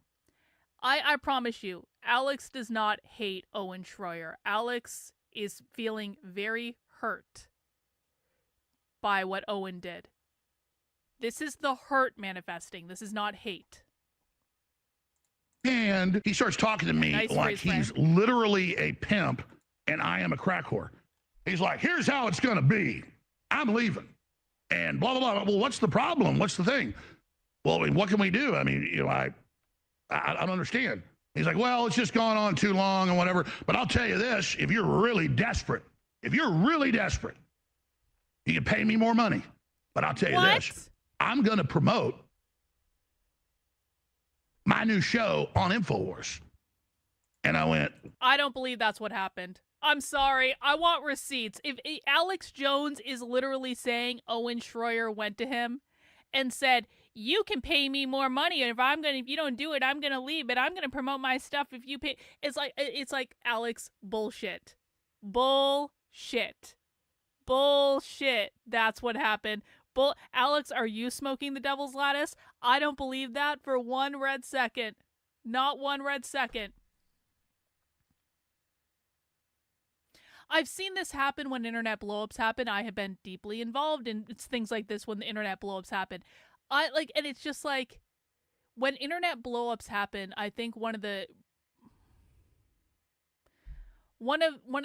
most disappointing things is seeing people take things out of context. Maybe something has a nugget of truth, but they take it out of context and then they twist it to mean something that it just doesn't mean. They leave out their part of it. They exaggerate your part of it.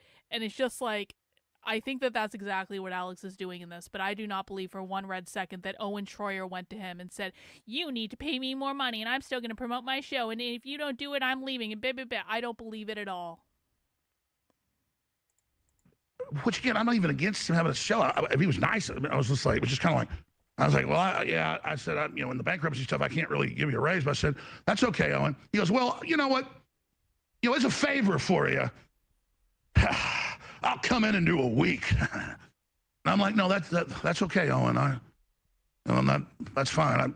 No, I wish you well. This is vaudeville. And I hung up and literally got a tear in my eye because he was talking to me with just like Patrick Bateman or something. So then he races out Patrick Bateman and goes on air and is like, I'm just leaving because, I know I can't talk about Trump and, I know it hurts Jones's access and, he really, all innuendo. He didn't have the guts to just tell the pure lie that I told him to do stuff, which I didn't. And a bunch of other stuff. I haven't even watched half of it. It's just so painful to watch. He's sitting there manipulating and wriggling around like a... You're telling me that these two worked together for 8 years? That Owen Shroyer showed up every single day, didn't even take other opportunities because he wanted to be able to do his show, that Alex would bust into his show all the time as though they had a very, you know what, listen, if you don't have like kind of a decent relationship with someone, you don't feel like you can bust into their show and just like, go and do this type of stuff that Alex Jones used to do to him. Like, this is Alex Jones has massive hurt feelings in this scenario, and now because Alex Jones has massive hurt feelings in this scenario, he needs to make Owen Shroyer out to be a monster, and he needs to pretend that they were never friends, and he needs to pretend that they never had a good relationship, and that he never mentored him, and all this stuff, and like he's treating Owen Shroyer like someone that he just met and had like a 5-minute conversation with, not someone that he worked with and mentored for 8 years. Snake trying to make it as bad as he can, but skate the edge so he can say, I never did that, because he got the whole crew knows it's not true. He's got the other hosts that know it's not true. He then runs on air and is like, I just wanted to come back for a week and shake his hand and thank him. But he didn't. He doesn't want to be my friend. Meanwhile, let me tell you how it is. I mean, literally, yeah, no, it's all over. There's nothing, you can't get me back. I tell you, though, if you're really desperate. And he said that, and I went, excuse me? There was more, and he goes, well, I mean, if you want to do something really desperate. And he was really getting off on it. And I'm like going, this is an evil son of a bitch, man. Wow, I had a snake around here. I had no idea. That's disappointing, Alex, all right? It's just disappointing. I feel Alex needs to cut the performance for situations like this and show his human side. Otherwise, he's coming across as an asshole, even if he's hurt. Yeah, that's exactly it. This is so familiar to me.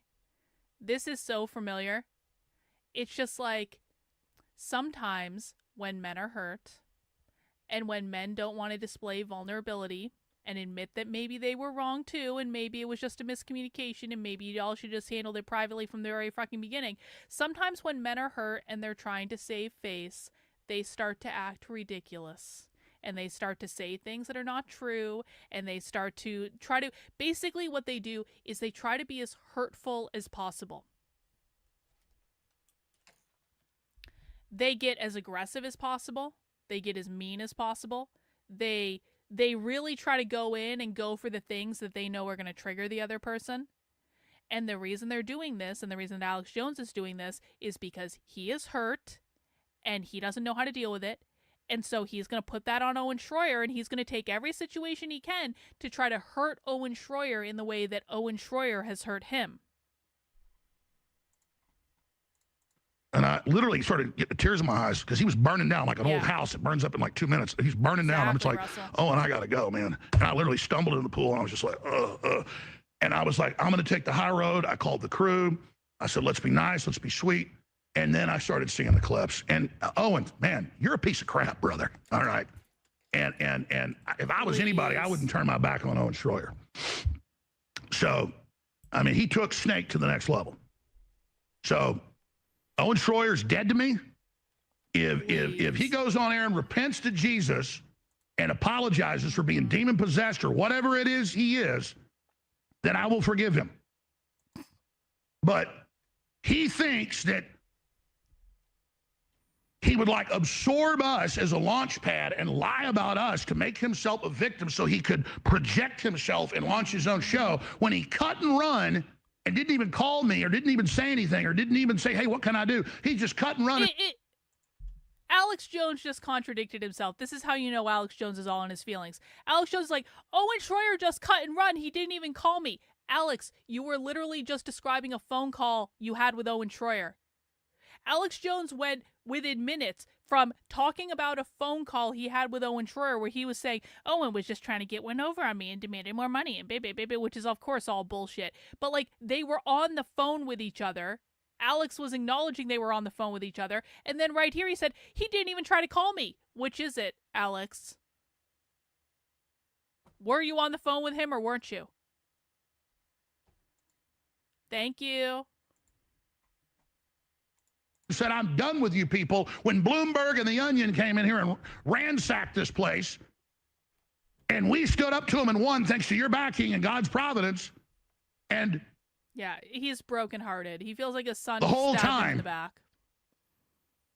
He was trying to cut and run. Mm-hmm. But then when he figured out that, oh, it's still there, he slunk back over, and I never even came to him and said, hey, it's good to have you back, man. Glad, blah, blah. Just, yeah, okay, sure. Just like that. People say, why was you swinging around like that? Because I wasn't going to give him what he wanted. Yeah, okay, Alex. I knew what he was going to do, but I wanted to make... Owen Shroyer already had a plan to set up his own operation. Owen Shroyer literally already had a plan put together to launch his own network. He already had a fucking logo design. Owen Shroyer knew what he was doing next. And now Alex Jones is like, Owen Shroyer was just so desperate to get paid by me for another week, and I'm just not gonna... Bullshit. What Owen Shroyer wanted was to go and set up his own shop. And he already had the plan to do it, and he didn't need another week's salary for you, Alex, and it would have made no sense for Owen Shroyer to try to extort Alex Jones for a week of salary. Sure, it's one thing to know what somebody's going to do, but it's another to wait till they do it. And he did it worse than I thought. Wow. First off, betrayal is one of the... We haven't gotten into the clip yet. Oh, shit. ...most despicable things there is. And particularly betrayal that is carefully crafted and that is premeditated. To know that someone who acts like they're your friend is plotting and scheming. Wait, betrayal that is premeditated? InfoWars is shutting down. That's just provably true.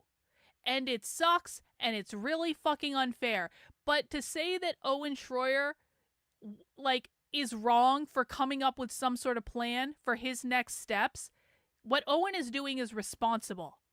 Saying, you know what, this thing that I've been involved with for 8 years, it's shutting down. There's nothing I can do. I'm willing to go down with the ship, but I need to figure out what I'm doing next.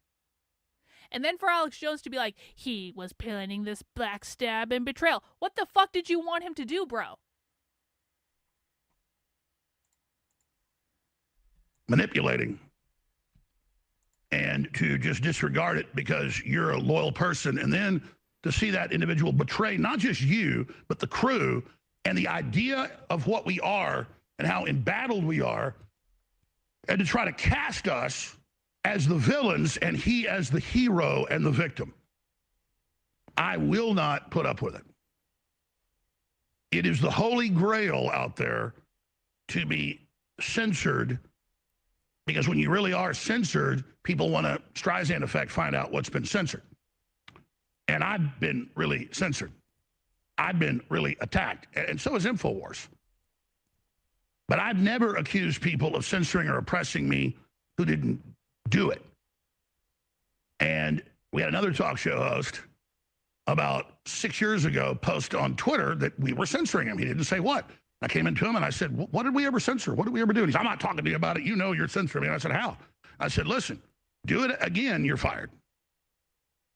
And about a year later, they were uploading his morning show, and this happens, you know, every once in a while, and only the first hour went up, and he flipped out and went online and said that he was being censored by us. And I called him up, and he started yelling at me, don't you give me that. And I said, the guy's All the time we upload stuff to everywhere. They'll upload it. We don't even know, well, what were you talking about? He was just bashing Trump. And I said, that's it, you're fired, man. Not because of what he was saying about topics, but because he was saying we were censoring him. So, and that was David Knight. So I've got a real problem with this. And I took the high road on that because I wasn't very close to David Knight. And he was kind of the grumpy old man and was just frustrated that his show wasn't as popular as mine. And I promoted it and just had a chip on his shoulder. And I mean, I did stuff like, give him hundreds of thousands of dollars when he had a heart attack and, hire both his sons and, kiss his ass. And the more I was nice to him, the more he just got angry and hateful. And then he's gone out since then and disgraced himself and said that I flat out censored him on things. Oh, really? Show the proof. Not true. I mean, this is ridiculous, okay? So Owen Shroyer has now done this, and the way he did it is particularly deceptive, like he thinks I'm stupid. Got a very aggressive phone call from him with him yesterday. And then he ran off and did his, publicity stunt at my expense, the crew's expense, Wow. at this institution's expense. And I mean, just lie after lie after lie. I mean, I've got, and we're checking with lawyers right now, but I've got his tax, filings. I've got what he's paid. I've got everything here. Said he hadn't had a raise since 2018.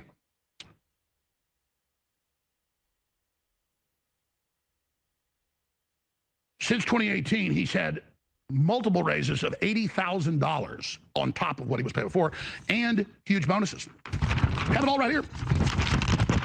That's just one example. Who these people think they are? Listen. If Owen Shroyer lied, that's a pretty shitty thing to do. But I also just think that what Alex Jones just did was very, very petty. And it's just like, he's Alex fucking Jones. He is one of the biggest people in this space. And he's like, I'm going to expose that you made $80,000 more than you said you did, Owen. Guys, listen, I know this might sound bizarre because most people watching this, you're just like working class people. In this space that they're playing in, $80,000 is actually not that much money. It's really not. Owen Shroyer could have earned way more than $80,000 with other opportunities and things like that. And so I'm not saying that $80,000 is anything to sneeze about, but when you're playing with the type of money that Alex Jones is playing with, it's actually not that much money. It could, because all of these things are relative. And just like the petty way in which Alex is like, I've got the truth of your tax returns. It's like, Alex, are you turning into a petulant woman? Are you turning into a petulant woman, dear?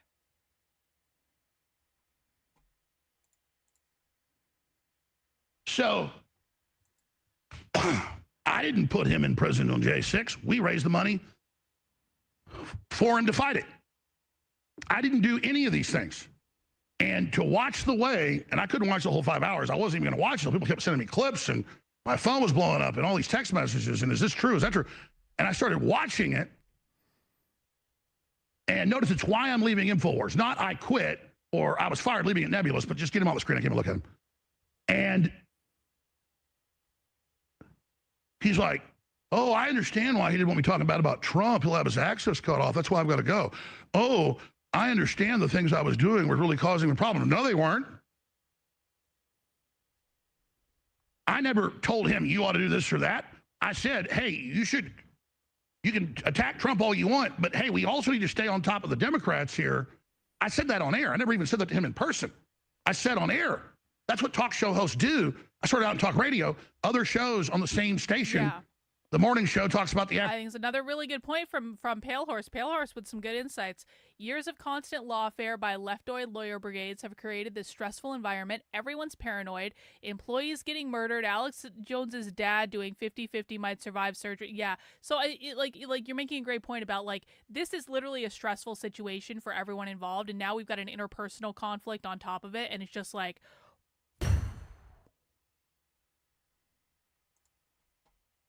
Afternoon show.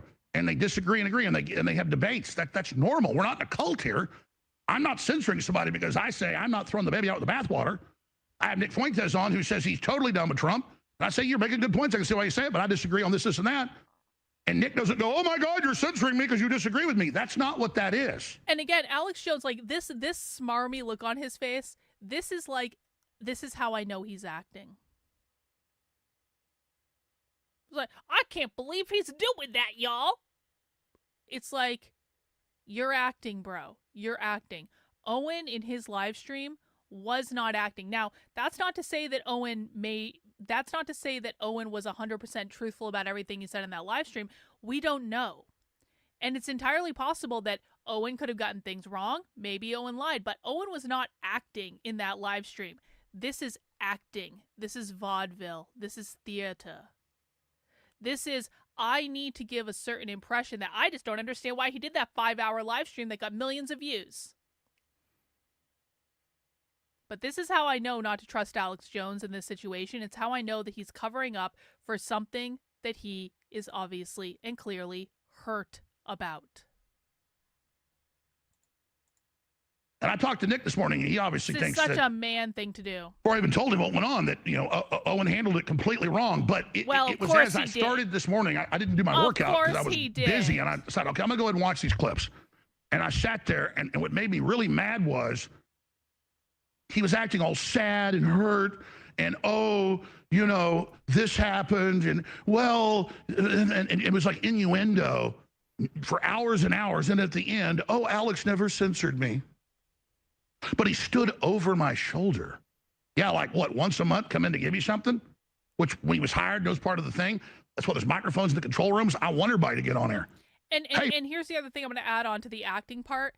The reason that Alex Jones is acting is it's a defensive strategy. He is hurt and feels betrayed by what Owen said on that stream. And so now he is acting in a defensive manner. And therefore, I don't trust anything Alex says.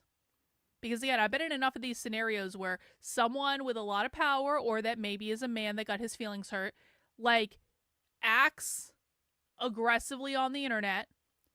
And it's because he's trying to deflect from his part of the situation. He doesn't want to admit that maybe he miscommunicated. Maybe he didn't listen to what Owen was saying. Maybe he did something wrong too. He doesn't want to admit that he was wrong. And so he's going to do this whole theater act where he's going to put on this show about how not wrong he is.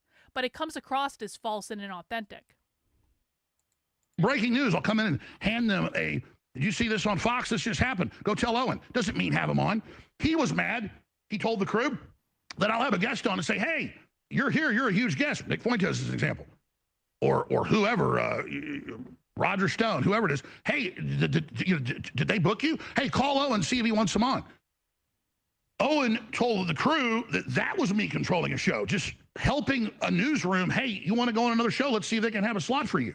That's what he's got. That's what David Knight had, because they need to be censored. They need me to be the villain. Oh, my gosh. One time, they only uploaded the first hour of his show instead of 3. And so Alex had this bad experience with a former employee, and he's obviously still upset about that experience because he never worked out his feelings like an adult. And now Owen has done this thing, and Alex is projecting all of his feelings about this past employee that he's obviously still triggered about. He's projecting it onto Owen and saying, this is exactly the same thing. Well, no, maybe it's not actually the same thing. Maybe Owen is doing something completely different than that other person did, but because Alex had so many feelings about the other person, he's projecting it onto Owen to say, you are doing the thing that this other person that I really dislike did. Doesn't mean that's what Owen's doing. It's just Alex projecting his feelings. Yeah, when you're weak, you project strength. Exactly. This should be like the motto of men, honestly. the evil people that just upload it everywhere and 99% of the time get it right, they made a mistake. Finally, Alex Jones censored me. Finally. Oh, finally. It's so good. Wow. It's so, I'm a victim. I'm the best. He's bad. See, he was evil. I was good. And that's why people that bash me, and I've talked about this a lot on air, you see it all the time. I'll have a guest on, and we go to break.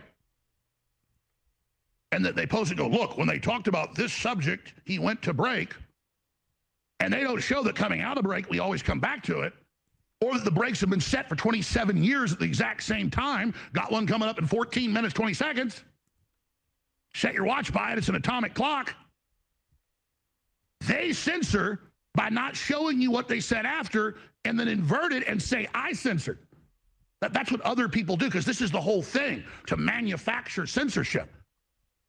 And so you can have a Streisand effect. Oh, there was bad stuff going on. You know, I had to go because, you know, this and that. And I mean, like, we're not human. That's very social. Owen didn't say that he was censored. Owen said that Alex disrupted his show and he felt like Alex was looking over his shoulder to try to control him. He didn't say Alex was censoring him. And this is how we know that Alex is projecting his emotions over that last person that he didn't like onto Owen, because he's talking about a completely different set of circumstances.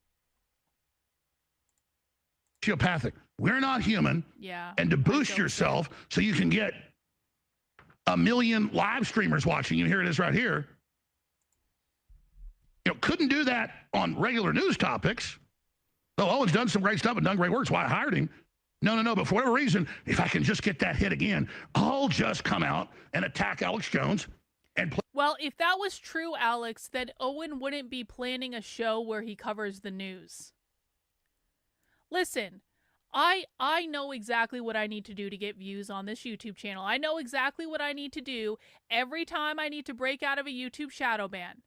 I need to do content like this, that people will come and watch content like this, and they'll watch clips like this, and they'll watch me talking about Tim Pool, or they'll watch clips of me talking about Alex Stein, or they'll Sargon of Akkad is a big one. If I ever need to break out of a YouTube shadow ban, I just post a clip of me reacting to Sargon of Akkad.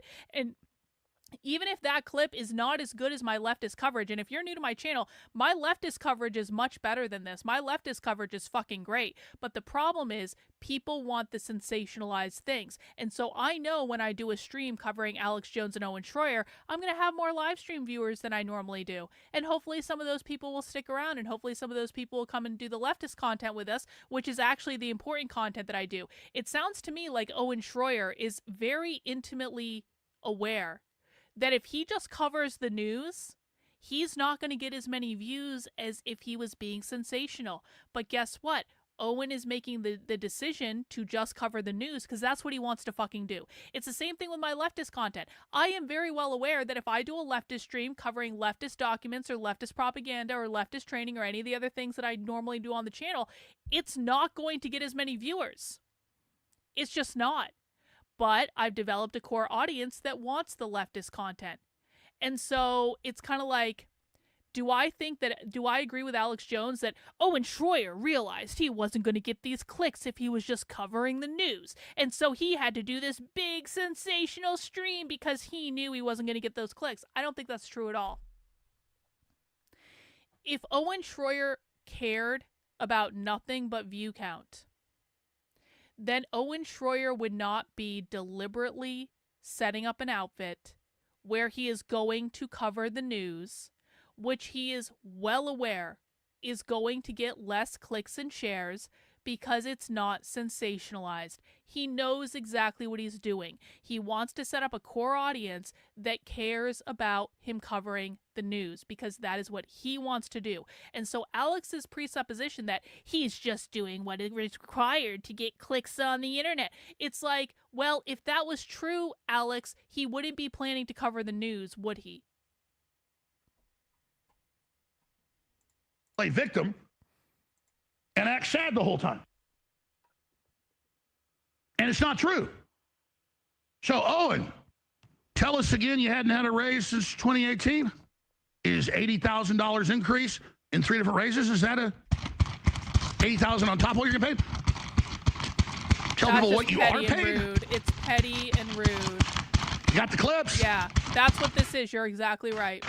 How about telling people about the bonuses or the Hellcat I gave you just as a friend? Here, have my Hellcat. It was worth about $60,000 when I gave it to you. It was $85,000 when I bought it. Oh, yeah. Tell me, Owen, about how bad I am again. So if somebody will lie about people he said was his friend for 10 years like that, and so nakedly, that's a really nice person. And so let me tell you what happened here. So I'll get to all the other news that's coming up. Owen, last Thursday, I'm all stressed out. My dad's had open heart surgery. It went well. I'm driving back up to Temple to see him. You know, driving back and forth. You know, came down on Thursday to do the show in the morning. Drove up here at like 5 a.m. Do my show, get in the car, leave. And Kyle Seraphin starts texting me saying, hey, I just got sued by Cash Patel's girlfriend. Plus, we found a secret J6 database to secretly persecute people and this and that. I go, well, that's huge. I said, well, can you go on Owen's show if you've got a slot? And he said, yeah. When? He said, 4:30. So I call up Rob Agueros, who's the producer at that time, and I say, hey, see if Owen wants him on, has got a slot. He can come on anytime after 4:30. And then Rob calls back and he says, well, what's the topics? And I said, well, just call Seraphin. And I said, I'll send a voice memo to Owen. So Owen, during a break, listens to it and says, that's it. I'm leaving. And says, I'm controlling his show in a newsroom saying, hey, this is a big thing. I can't do it because, you know, I stay up here at night and do reports. I'd have done it. Here's this thing. You know, we're a team. And that's been like that ever since he was here and before he was here. I mean, the guys are in there grabbing articles and videos and I'll, you know, when Owen's show's about to start, I run over there with stuff that I think is important. Hey, do you already have this? I think this is pretty big. You know about this? That's what goes on in newspapers and TV stations and radio stations. You know, it's like having a pigskin in a football game or a baseball in a baseball game or lights for a nighttime game or hot dogs and Coca-Cola being sold. But see, in the world of victimhood, that is like absolute total censorship to give people information. But that's how he's then vague. Oh, come on. He was standing over me. You know, actually, if we did our job better, I would be doing that every day, not bringing him something once a week. Hey, in here on the computer, I just grabbed it off Fox, off the satellite. Hey, we have raw feeds too off satellites. Hey, look at this raw feed. Come get this. That's so bad. That's bad, isn't it? Like I'm running around at big TV screens with satellite feeds and saying, look at this, look at that. I mean, that is just horrible. I sit in the coffee room that's got satellite feeds and eat my lunch at 3 o'clock. And then I sit there and text the crew, hey, this looks interesting. That looks interesting. Man, I want to apologize right now. I mean, you're talking nasty evil, okay? Being a news hound. I mean, I want to apologize actually to Owen for that. Oh, come on. But that's the type of sophistry. Owen, I'm just so sorry. I'm just so sorry that I care more about the news than you do, Owen. Alex Jones is like, listen, again, I maintain my position that I think Alex Jones is incredibly hurt in this situation, and so he's trying to hurt Owen Shroyer as a result. But Alex Jones is acting like a fucking baby. This is sad. I say this with all due respect. This is sad. This is a sad, petty, bitter display. And he would be better off just admitting that maybe he made some mistakes. I'm not suggesting that Owen Shroyer made no mistake. Hang on. Excuse me. I'm not suggesting that Owen Shroyer made no mistakes in this. I'm sure Owen Shroyer did make mistakes. But Alex Jones needs to admit that he's not fucking perfect, not by a long shot, and that he probably made mistakes too. And then both of them need to put their fucking egos aside and say, you know what, bro? I love you. I care about you. I've known you a long time. You're a mentor to me, or I mentored you, or whatever it is. And forgive each other. But no, because they're not ready to do that. Alex is being ridiculous because when men are upset about things and they don't want to be vulnerable and they don't want to put their ego aside, they behave in ridiculous manners. It's just sad. Where you go, oh, he would hang over me. He would try to control the show. He would whatever. Total lie. And then as all the articles come out and Jones censored Shroyer on Trump criticism and Israel. So let's see if Shroyer comes out and apologizes for you. Oh, no, he's going to say, I didn't really exactly say that. No, you couched each statement perfectly thought out and looking down at your notes to be able to lie about us and try to hurt this organization for your benefit so you can be a hero. You are a snake. You are a rat. You are a fraud. You are a backstabber. You are a handbiter. You are a disgrace. And let me say something else about you. Even before he went to prison for 4 months, and we did the crowdfunding, raised, fought everything for him, all that, he stopped talking to the crew very much and didn't have a good attitude, was pissed off all the time. And then it got to where he'd show up right before the show, wouldn't even talk to the crew. He'd walk by me and say something like,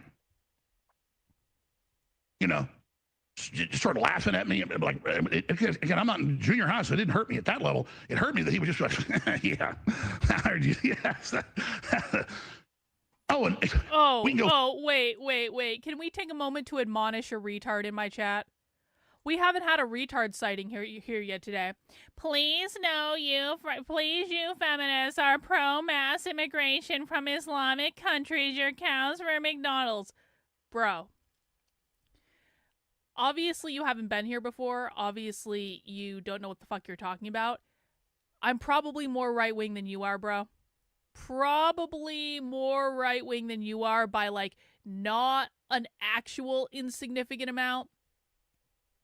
Not only have I argued against illegal immigration, obviously, I've also argued against legal immigration.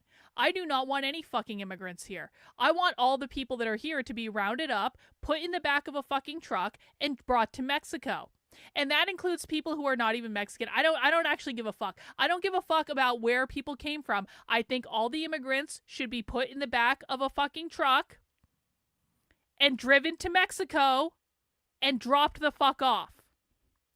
So you want to come into my chat and rant and rave like a fucking unhinged retard when you don't know what the fuck you're talking about? I am probably less pro-immigration than you are. Further, when the Onion, backed by Bloomberg, did the fraudulent auction and got caught in all of that back in November, on November 13th, and I said, we're not leaving, this is a fraud, I'm filing emergency motion, the judge found it to be a fraud, got a 2-day hearing on all that, Owen just left and just called the producer and said, I'm done, I quit. Even though we have a backup studio, I told everybody, hey, it's going to be fine. We have new backers, all this stuff, if we get shut down. He's like, I'm gone. Starts announcing, is this the time? Because Infowars's being shut down, he thinks. Announce his new network and funding and all this stuff. And then we're back the next day, and Owen just shows back up and does his show. And walks in and just looks at me with hatred and like slinks in there, just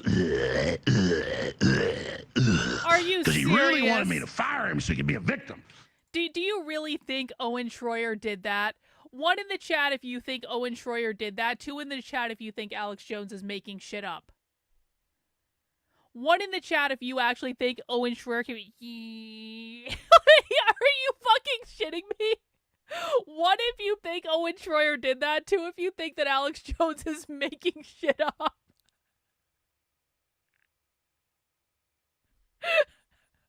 Alex, come on. Owen just shows back up and does his show and walks in and just looks at me with hatred and like slinks in there, just Alex Jones is so full of shit.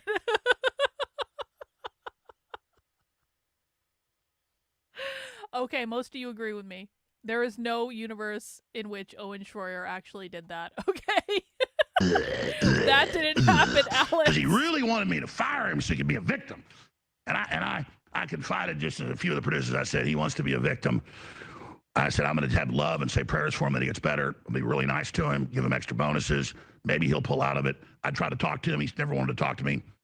And I said, he's going to stab me in the back. He's a new person. And I don't know if it's his personal life. I don't know if it's stuff he's smoking. But I've seen a lot of people get paranoid, that smoke pot and go nuts. But I can just tell you this right now, that that I'm not here to be shit on or stabbed in the back. This crew isn't your punching bag, and we did nothing to you but be loyal. And your little 5-hour extravaganza of little puppy dog that doesn't know why, and he just wanted to come back and shake my hand and be nice, and then I kind of censored him and said, no, you don't need to host your show. You want to hear what he said in the phone call to me? I didn't record it. I was in the pool with my 8-year-old daughter playing with her Barbie dolls at whatever it was, 4 o'clock yesterday. You know, a rare day, I actually only came in and worked the office about 4 hours. So I go back. She's literally calling me. Daddy, you're supposed to be home. You said to be home at 10. I want to play in the yard. So I'm sitting there about 4 o'clock, bobbing around, and I get a text message. Bzz, bzz, bzz. Hey, I'll see you at 10 a.m. tomorrow. Because remember, I called him Thursday when he just got up and left. I said, hey, what's wrong? And he's like, Monday. I mean, because he's the commander. And so I sent him a few texts later. I said, hey, can we talk now? Ignores me. So Monday rolls around. Bzz, talk, 10 a.m. tomorrow. I got the text right here. And I'm like, that's kind of late, maybe 9:30, whichever. I said, how about we just talk right now? Because I go, it's pretty clear you're about to quit. He goes, you really want to do this right now? I said, yeah.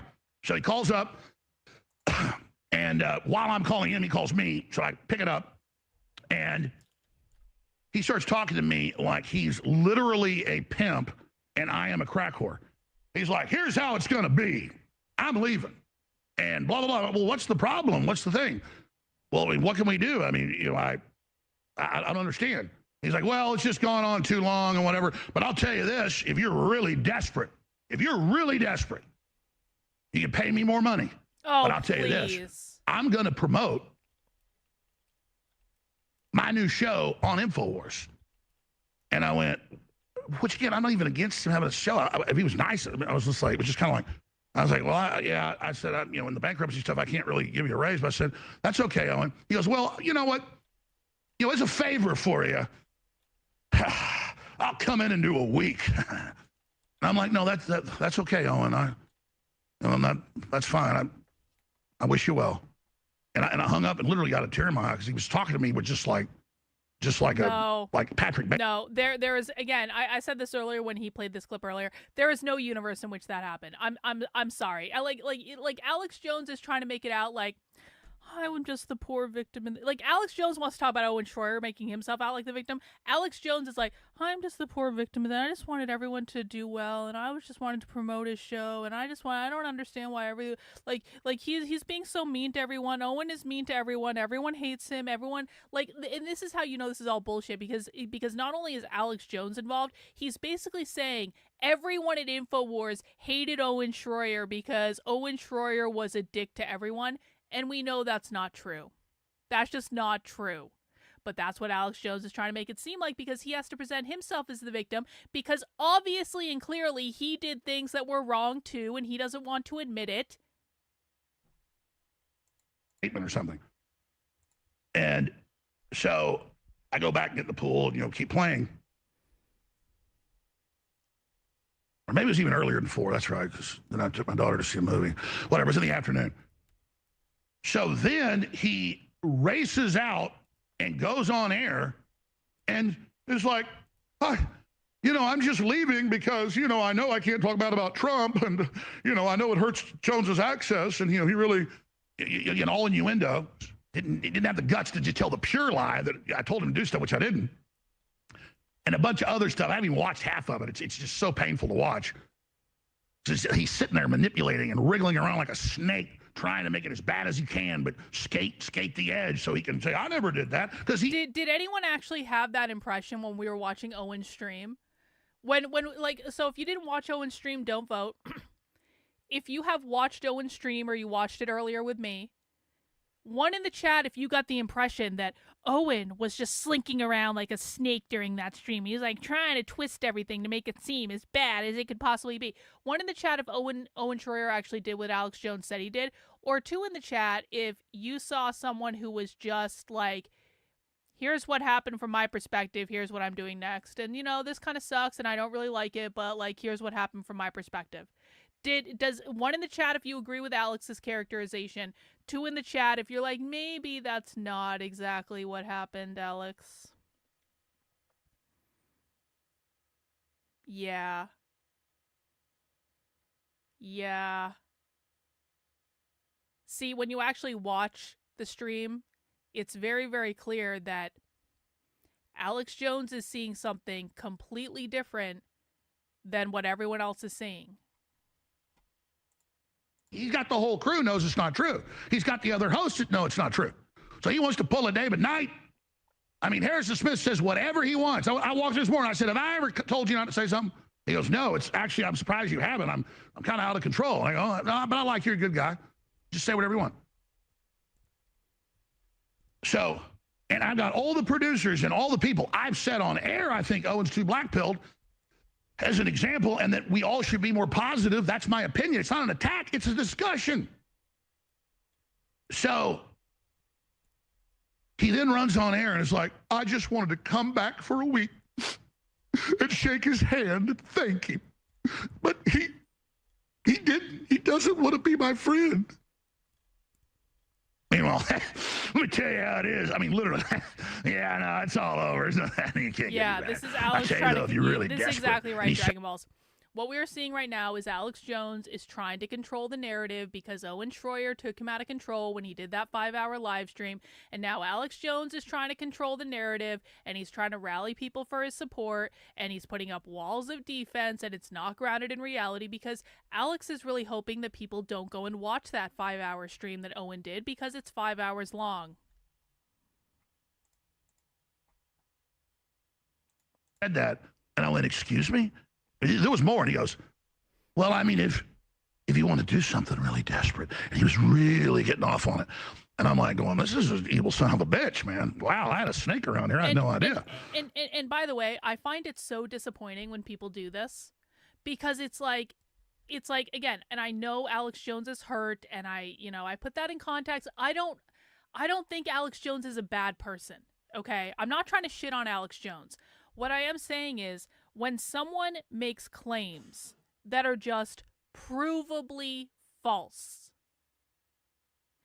it makes it really difficult to trust anything else they say. And Alex Jones deals in a lot of crazy shit. And so maybe he's just, I don't know. But if Alex Jones is going to lie over something that is just easy to disprove, like just incredibly easy, all we need to do is watch Owen's stream, which we already did. What else will he lie about without thinking about it?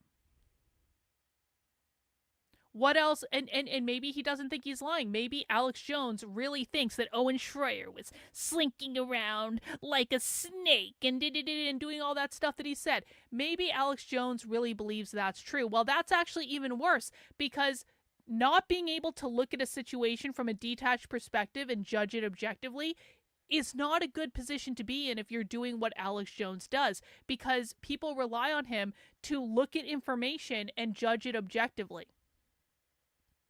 Because that's how he's able to report the news in the way he is. So if he can't do that with a situation like this, where he could go and watch Owen's video and know that Owen wasn't slinking around like a snake or doing anything crazy like that, he just wasn't. But if that's what Alex Jones actually sees, that calls into question his judgment for everything else. And I literally started getting the tears in my eyes because he was burning down like an old house. It burns up in like 2 minutes. He's burning down. I'm just like, oh, and I got to go, man. And I literally stumbled in the pool, and I was just like, And I was like, I'm going to take the high road. I called the crew. I said, let's be nice, let's be sweet. After their and then I started seeing the clips. And, exactly. This is what I'm saying. And what a perfect freeze frame. The Lord always graces us with the most perfect freeze frame. This is like men after they get broken up with by their girlfriend.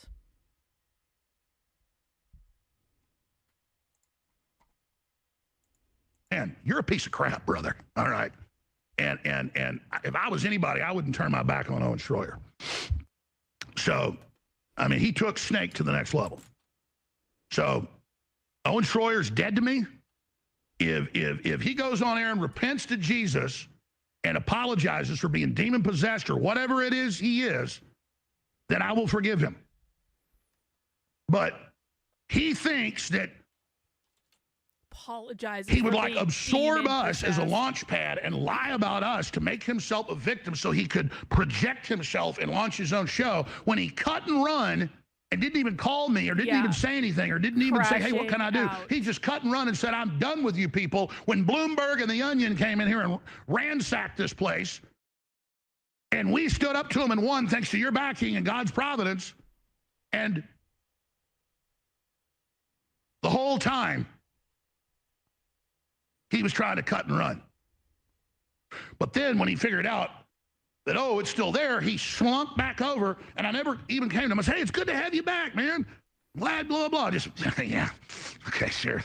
Oh, come on. Like, people say, why was you swinging around like that? Because I wasn't going to give him what he wanted. I knew what he was going to do, but I wanted to make sure. It's one thing to know what somebody's going to do, but it's another to wait till they do it. And he did it worse than I thought.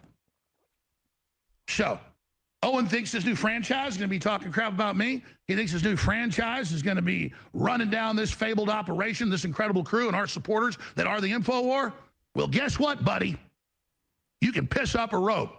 No matter what happens to this office of the name InfoWars, we're going to go on forever thanks to the listeners and the viewers. God bless you all. Is that it? He put a fucking promo in the middle of a clip. Are you fucking shitting me? Alex Jones goes on about this for another 20 minutes, and they cut the clip to do an ad? I'm on Owen's side. I'm 100% on Owen's side.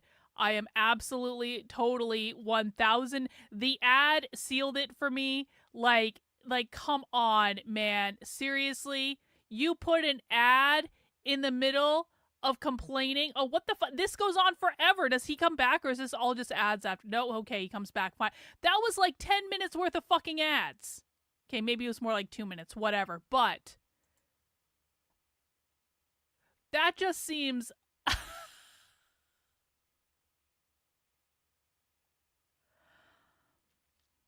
I'm definitely on Owen's side. Mr. Know-It-All thinks he can run a publicity stunt to hurt our operation for his own gain. I didn't bring out the bad stuff.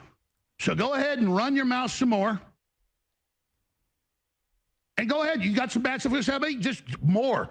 Just do it. Let's go. Let's go. Let's go. Let's go. Like Elvis says. Well, if you're really desperate, pay me more. But I'm going to promote my new show on your station.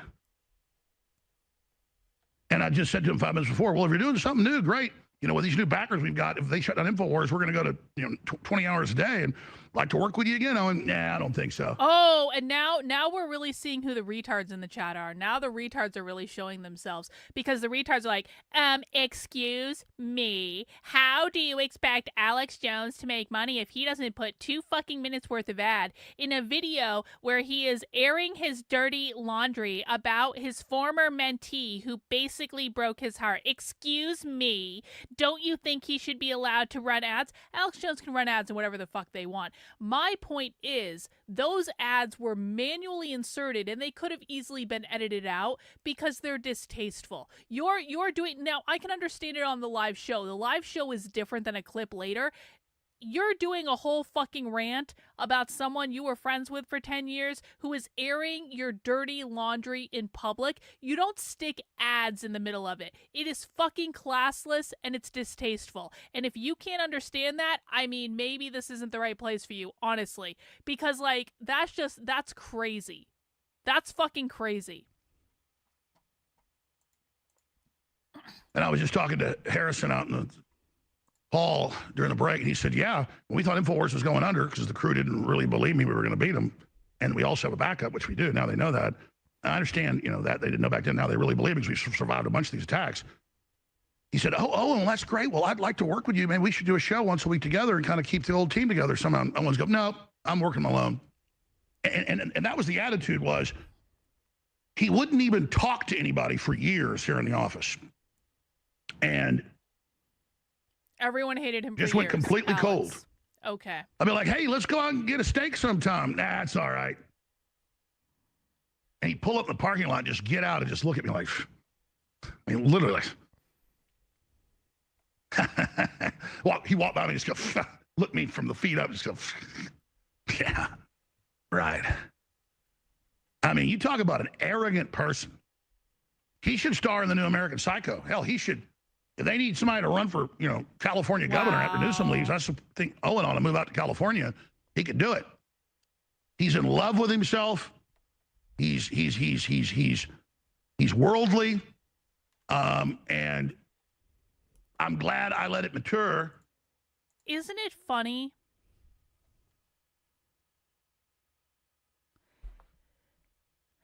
I got kind of fascinated with why people get canceled on the internet. Because I myself have been canceled on the internet, and it fucking sucks. And I like reverse engineering situations that suck in order to explain why, in order to understand why they happen in the first place.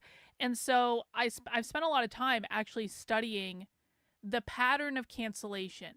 And what I mean when I say cancellation is not necessarily being debanked or anything like that, although that's certainly important. What I mean is maybe mobbing would be a better thing. When you have a mob of people coming after you on the internet and they start saying all these crazy things that are unhinged from reality, they're like pretty much everyone that's a public person on the internet has ever had to deal with something like this. And I've spent a lot of time studying it and I've looked at patterns in it. One of the patterns that happens consistently when someone is getting attacked on the internet is the people that are doing the attacking, the people who, the Alex Jones position in this case. They're trying to control the narrative around this person. They're clinging desperately. They have a story they want the public to believe, and they are trying to control the narrative around this person. One of the most common things that they say is, that person is literally a narcissist and no one even likes them anyway because they're literally a narcissist. They're mentally ill. They treat everyone badly. They snap at everyone. They turn off everyone and no one even likes them anyway. Consistently. It's always that they're a narcissist. They think too much of themselves. No one likes them. No one's ever liked them. Do you believe for one red second that no one at InfoWars likes Owen Shroyer? I don't believe that. But that's a narrative that Alex is trying to paint because he's trying to control the story of where this is. But I don't think there's any possibility in which Owen Shroyer has just been slinking around InfoWars for years and no one likes him and he never even talks to anyone and all this stuff. It's like, does that actually seem possible? Because honestly, this situation probably would have blown up a whole hell of a lot sooner if that was actually what happened. If Owen Shroyer was constantly for years slinking around, pissing everyone off, everyone hates him, Alex Jones hates him, they always knew he was going to betray him, then this situation would have blown up years ago. It wouldn't have taken this fucking long. So no, I don't believe that about Owen Shroyer. I mean, I'm not saying the guy doesn't have an ego. Of course the guy has an ego. But having an ego is not the same thing as being a narcissist. And having an ego is not the same thing as everyone who's ever worked with him at InfoWars hates him. Until the big fat tumor was right out in the open so everybody could see it. But it was worse than I thought. The big tumor I thought was there, that was just the tip of it. And so it's a real shame, But I've been stabbed in the back so much and had people lie about me so much that I've taken the high road every single time. And this is the high road. Because if I let him sit there and tell all those lies he did, he'll just make a cottage industry out of it. That's what these people do. Former employees say that, there's a fish bowl and I grab the fish out and eat it. There's never been a fish or a fish bowl here. And just all sorts of insane crap, and I just put up with it. But here's the difference. I wasn't friends. I mean, I liked him. I knew him, but I didn't hang out with him hundreds of times at restaurants and bars. I didn't go on trips with them everywhere. I didn't shake their hand and laugh. And he was a funny, nice, sweet guy. But even before he went to prison, he turned nasty. And all I can say is he's unrecognizable from the old Owen Shroyer. And I got all this other big news to talk about. People tuning in on radio stations all over the country to hear about the news and information. And I was so excited yesterday about today's show and all the good things the Trump administration is doing, which are real good things that devastate the globalists. Let's say Trump say. Yes, I would just like to personally thank the Trump administration and apologize for every bad thing I've ever said about them, because I don't have taxes on my super chats now, and I have to say I was not expecting to get the no tax on tips thing. I was really not expecting it at all. So maybe I'm not so mad at Trump anymore. Maybe Trump is pretty great now. Maybe I regret every bad thing I ever said about him. Trump did me a solid. Got to give credit where credit is due. Himself, okay? Let's remove that from the discussion. Case in point, I was telling the crew, and they go this morning, they go, yeah, look what Owen posted here. Look what he said. He said Trump has admitted defeat on warp speed. And if anyone wants to send in a super chat that I now don't have to pay taxes on, please feel free to do so. Because it's pretty great. Pale Horse, thank you for the super chat. Roger Stone used to co-host War Room with Owen. Hopefully he can be the peace mediator and get them to hash it out with each other and forgive. I don't know, man. I don't trust Roger Stone. But I hope they do hash it out. By coming out and saying, looks like they held back data, I want the data released. Well, we know what the data is, mass deaths. We know it from lawsuits already, but they're trying to get the original data. And I guess you can look at it. That's actually a true statement. Okay, Trump admits defeat. I know he was conned. He was roped into it. They gave him fake statistics. I said that back at the time. I know because I know the people involved. I've talked to Kennedy, all of them. The lawyers involved, the people that got the documents. We already know all this. But now it's coming out. And so you take something like that, this case point example, and say, Trump has been defeated. Hey, thanks for the super chat. Appreciate it. Alex should have just recorded this in his bedroom during a spa day because he does not need a studio for this gossip. Yeah, well, his feelings are hurt, and so he's working out his hurt feelings. Along with Fauci and Bill Gates and Peter Daszak and Albert Bourla and Larry Fink. And so long after Trump's gone, we're going to be dealing with the globalists. We need to take them down. And Kennedy signs orders to ban all these poison shots, and they countermand it, so he fires them, and they refuse to leave. There is a war protest inside the buildings at HHS, NIH, CDC. And we're getting to that next. I mean, did you just think we'd come in and just snap our fingers and get this done? No. And I'm not on some jag about Owen. It's just a case point. White House fires, put it back up, CDC director who says RFK is weaponizing public health. So they weaponize medicine, put out poison shots that turn off your immune system and give you blood clots and attack your ovaries and testicles and everything else and give you turbo cancers.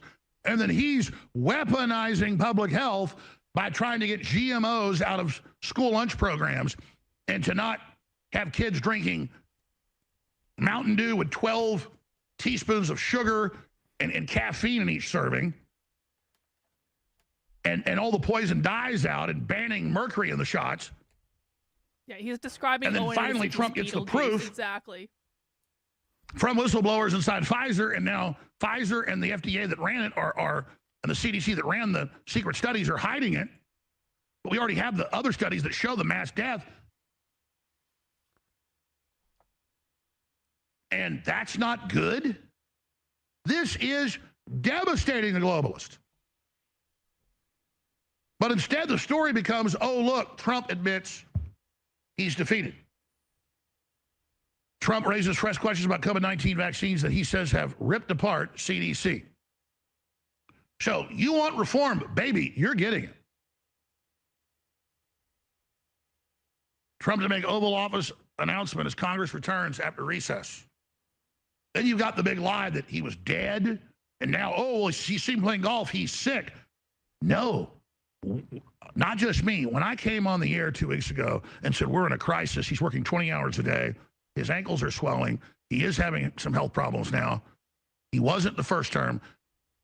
I was hearing people close to him saying we need to make a big deal about his refusal to stop working. Then he goes and takes 5 days off to play golf and to rest, which he should be doing on a holiday long weekend, and they say he's dead, and now he's super sick.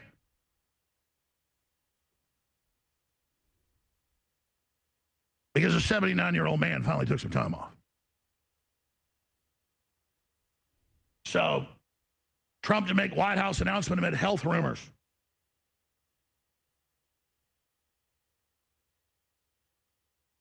That is 1 o'clock our time. We have Colonel McGregor with huge news and analysis coming up next hour. But let me tell you what else we got. I mean, there's just hundreds of things like this today, okay? So I'm going to move on from Owen. I will be hosting the War Room today, 3 to 6 p.m. with Jonathan Greenblatt, Owen's replacement. It's a joke. Actually, Nick Fuentes and Ye have agreed to host the War Room. Nick Fuentes and Ye will now be the host of the War Room.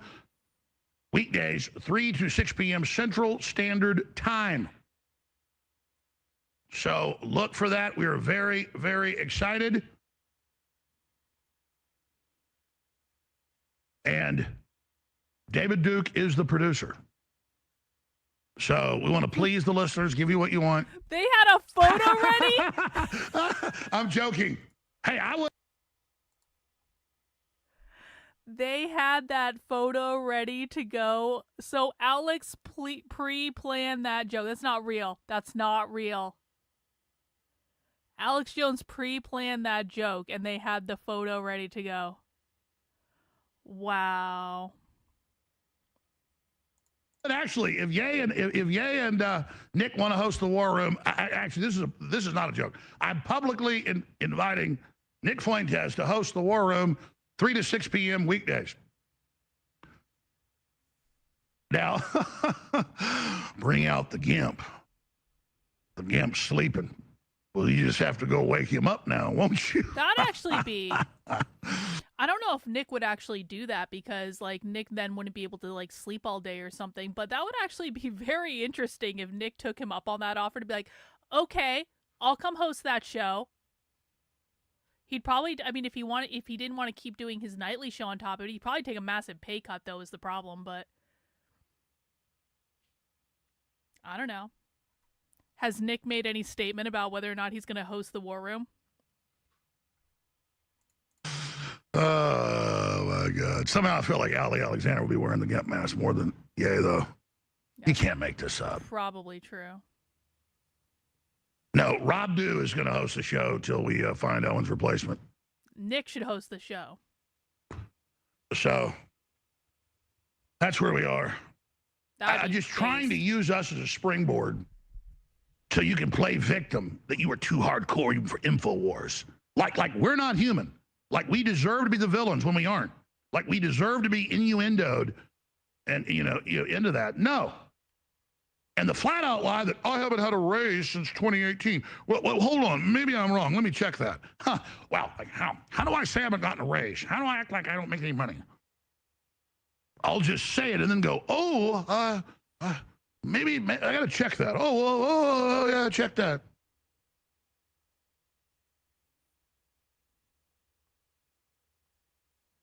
Well, Owen's going to have a lot more time now to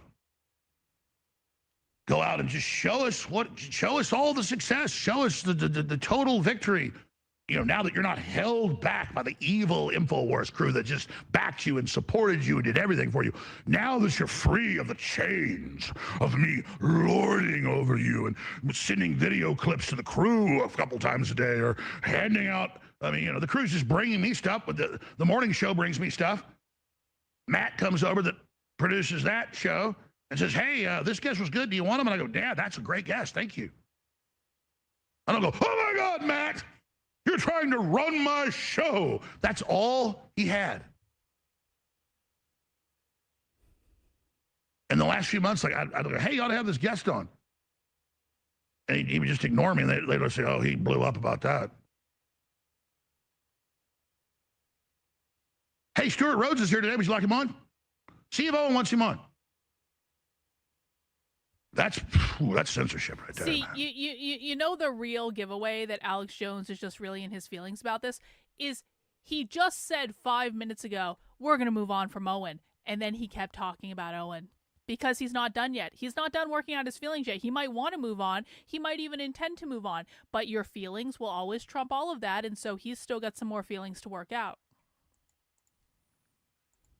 So I'm done talking about it until 3 p.m. today.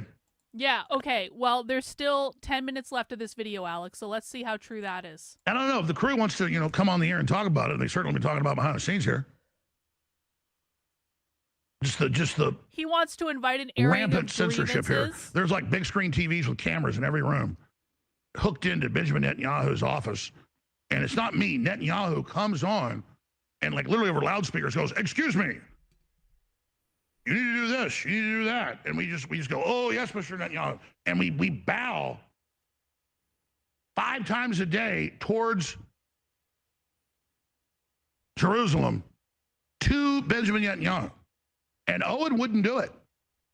He said, "You must bow to Netanyahu." And he said, "I will not." And I just, I just can't handle it. It's a joke. It's a joke. Listen, I really shouldn't even be doing this. I'm going to stop now. It's just the betrayal is just so spectacular. So, and you want publicity, you're getting it now. Does he stop?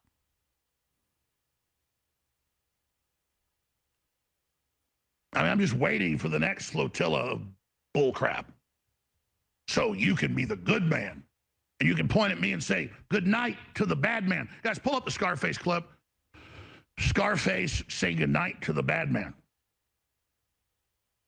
You need me so you can point your finger and say, "There's the bad man." Well, say good night to the bad man,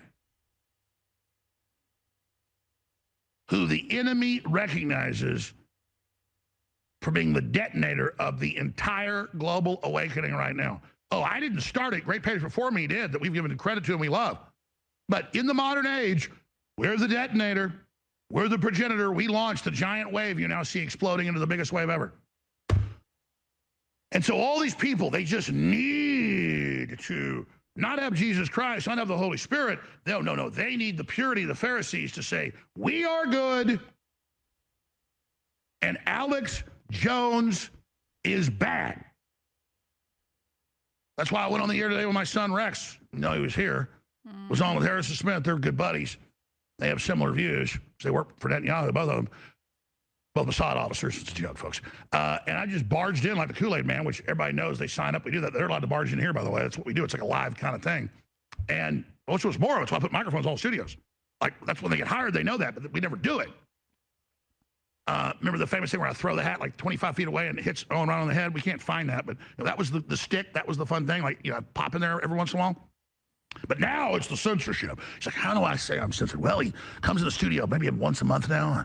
He brings articles to the crew. He recommends guests. That's I'll just vaguely talk about he's hanging over me. He's in a newsroom. I mean, if you're in a newsroom and ain't like that, TV or radio or whatever, you ain't a newsman. And Owen says he's going on to do hard news now, as if he couldn't do whatever he wanted before. No, he does hard, whining, black pill. We're all doomed. It's all over. Grimer Worm Tongue. In fact, you ought to call his new show the Grimer Worm Tongue Hour. Wow, Alex. But getting back to what I was saying here, it's very important, obviously. It feels really good just because I tell the truth on news and politics and issues, but the last place I lie, I mean, completely truthful here, is holding back and taking the high road. Oh, come on. I realize that's not always the high road. Come on. No, I'm embracing dark, Alex, dark InfoWars. Maybe I'll just start saying everything about Owen. Feels so good to do it. Because he wants to say I'm the impure one. He wants to say I'm the snake.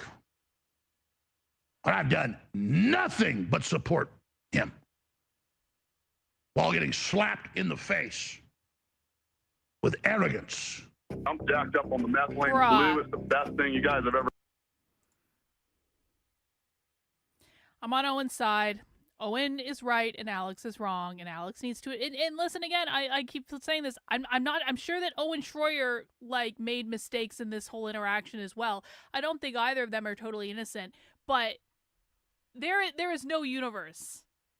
I'm sorry. There's no universe. There is no fucking universe. If you just even watch this stream from Owen for like 2 seconds. Just a news break He's at the top calm, of every hour. He's relaxed. So you'll get that. He's not theatrical. But it's going to be way more kind of traditional radio delivery, but with the... Come on. No, I'm on Owen's side. I'm 100% on Owen's side. And Alex needs to admit that he was wrong and he needs to apologize. And Owen should probably apologize for whatever he did was wrong too. And both of them need to fucking get over it and realize that they both love each other and that they've been friends for a long time, and you don't want to destroy friendships over something so fucking stupid. And Alex probably should have just admitted that he was wrong in the fucking first place and said, you know what, Owen, maybe we disagree on this issue, but we've been together a long time, and I'm going to wish you well on your new studio, and we're going to have a transition episode, or whatever he wanted to do.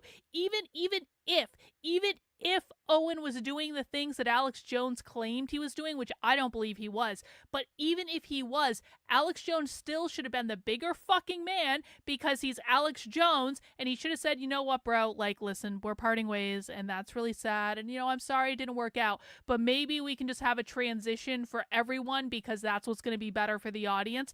Alex still should have offered that. No matter how much Owen pissed him off, Alex still should have offered that, because that is the burden that you take when you put yourself in the leadership and mentor position.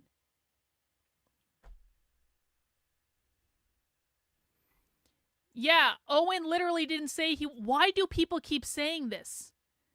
It's like none of you actually watched what Owen said. Did you actually watch what he said on this stream? Because we watched the first 40 minutes of it, and Owen wasn't talking about being censored. So it obviously wasn't that big a thing on his mind. Alex is saying he said that when he did not actually say that. At least not in the first 40 minutes of this stream. And so if he didn't say it in the first 40 minutes, then I have to believe that something's being taken out of context. And what happened with you is you probably watched Alex's stream and you probably didn't watch Owen's because you love Alex Jones. That is probably what happened. So you must be fucking new here. You must be fucking new here. Do you know what we don't do? We on my channel, we don't take pinky swear trust me bro as a source. Alex Jones says, Owen said this, pinky swear trust me bro. Now low IQ retards like you might accept pinky swear trust me bro as a piece of primary source evidence because you're fucking in love with Alex Jones. I'm very sorry. I'm very sorry. You're too stupid to be here. I'm very sorry. I'm very sorry. You're permanently banned. You're too stupid to be here. Like, I curate my audience. We don't deal with low IQ retard trust me bro bullshit here. No. God.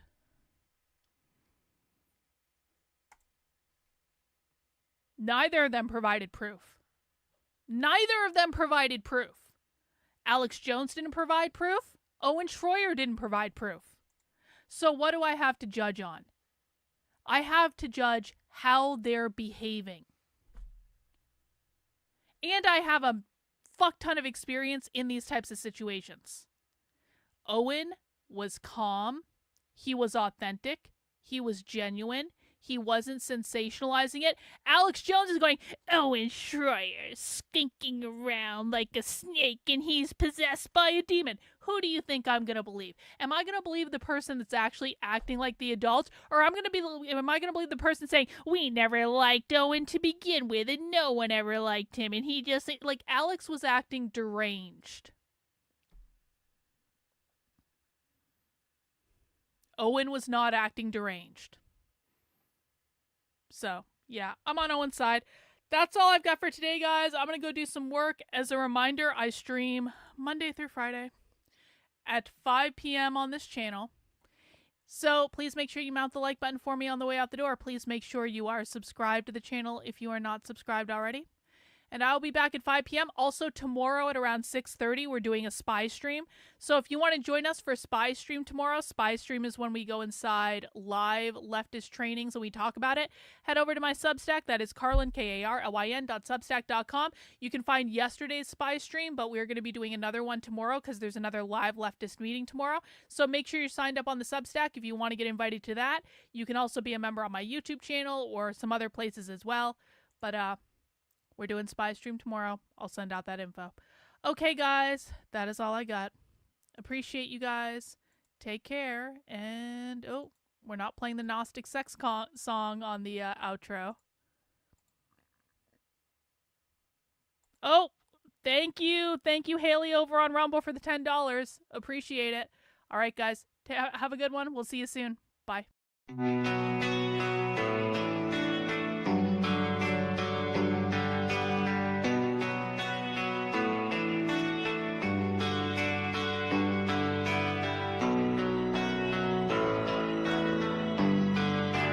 How are you feeling? How long have you been here? 3 months, May 17th. And what brought you?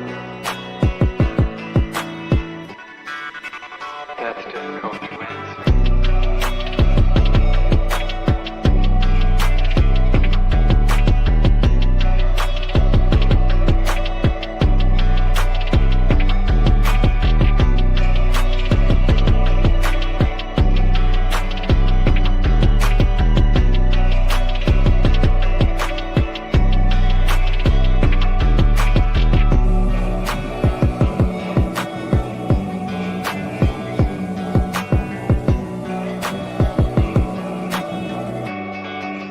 Would you give me some idea?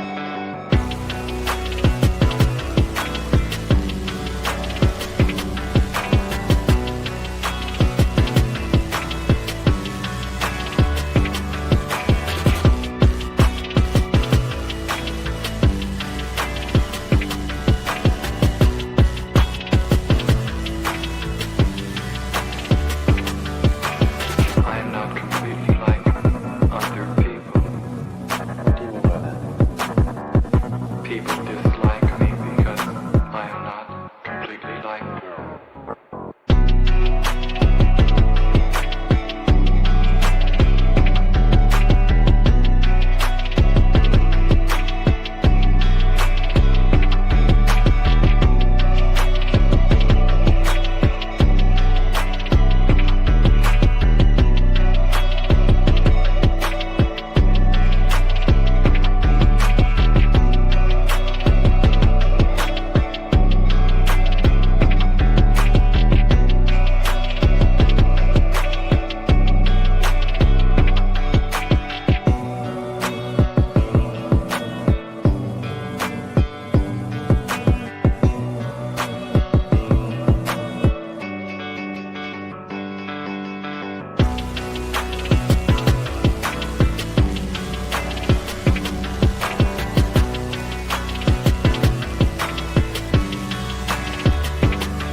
I am trying to do with my life something which few people try to do, and this influences my thinking and consequently my action. What is it you're trying to do with your life? Play the piano for people. I'm not clear. How is it that playing the piano for people has eventually resulted in your being here in the hospital?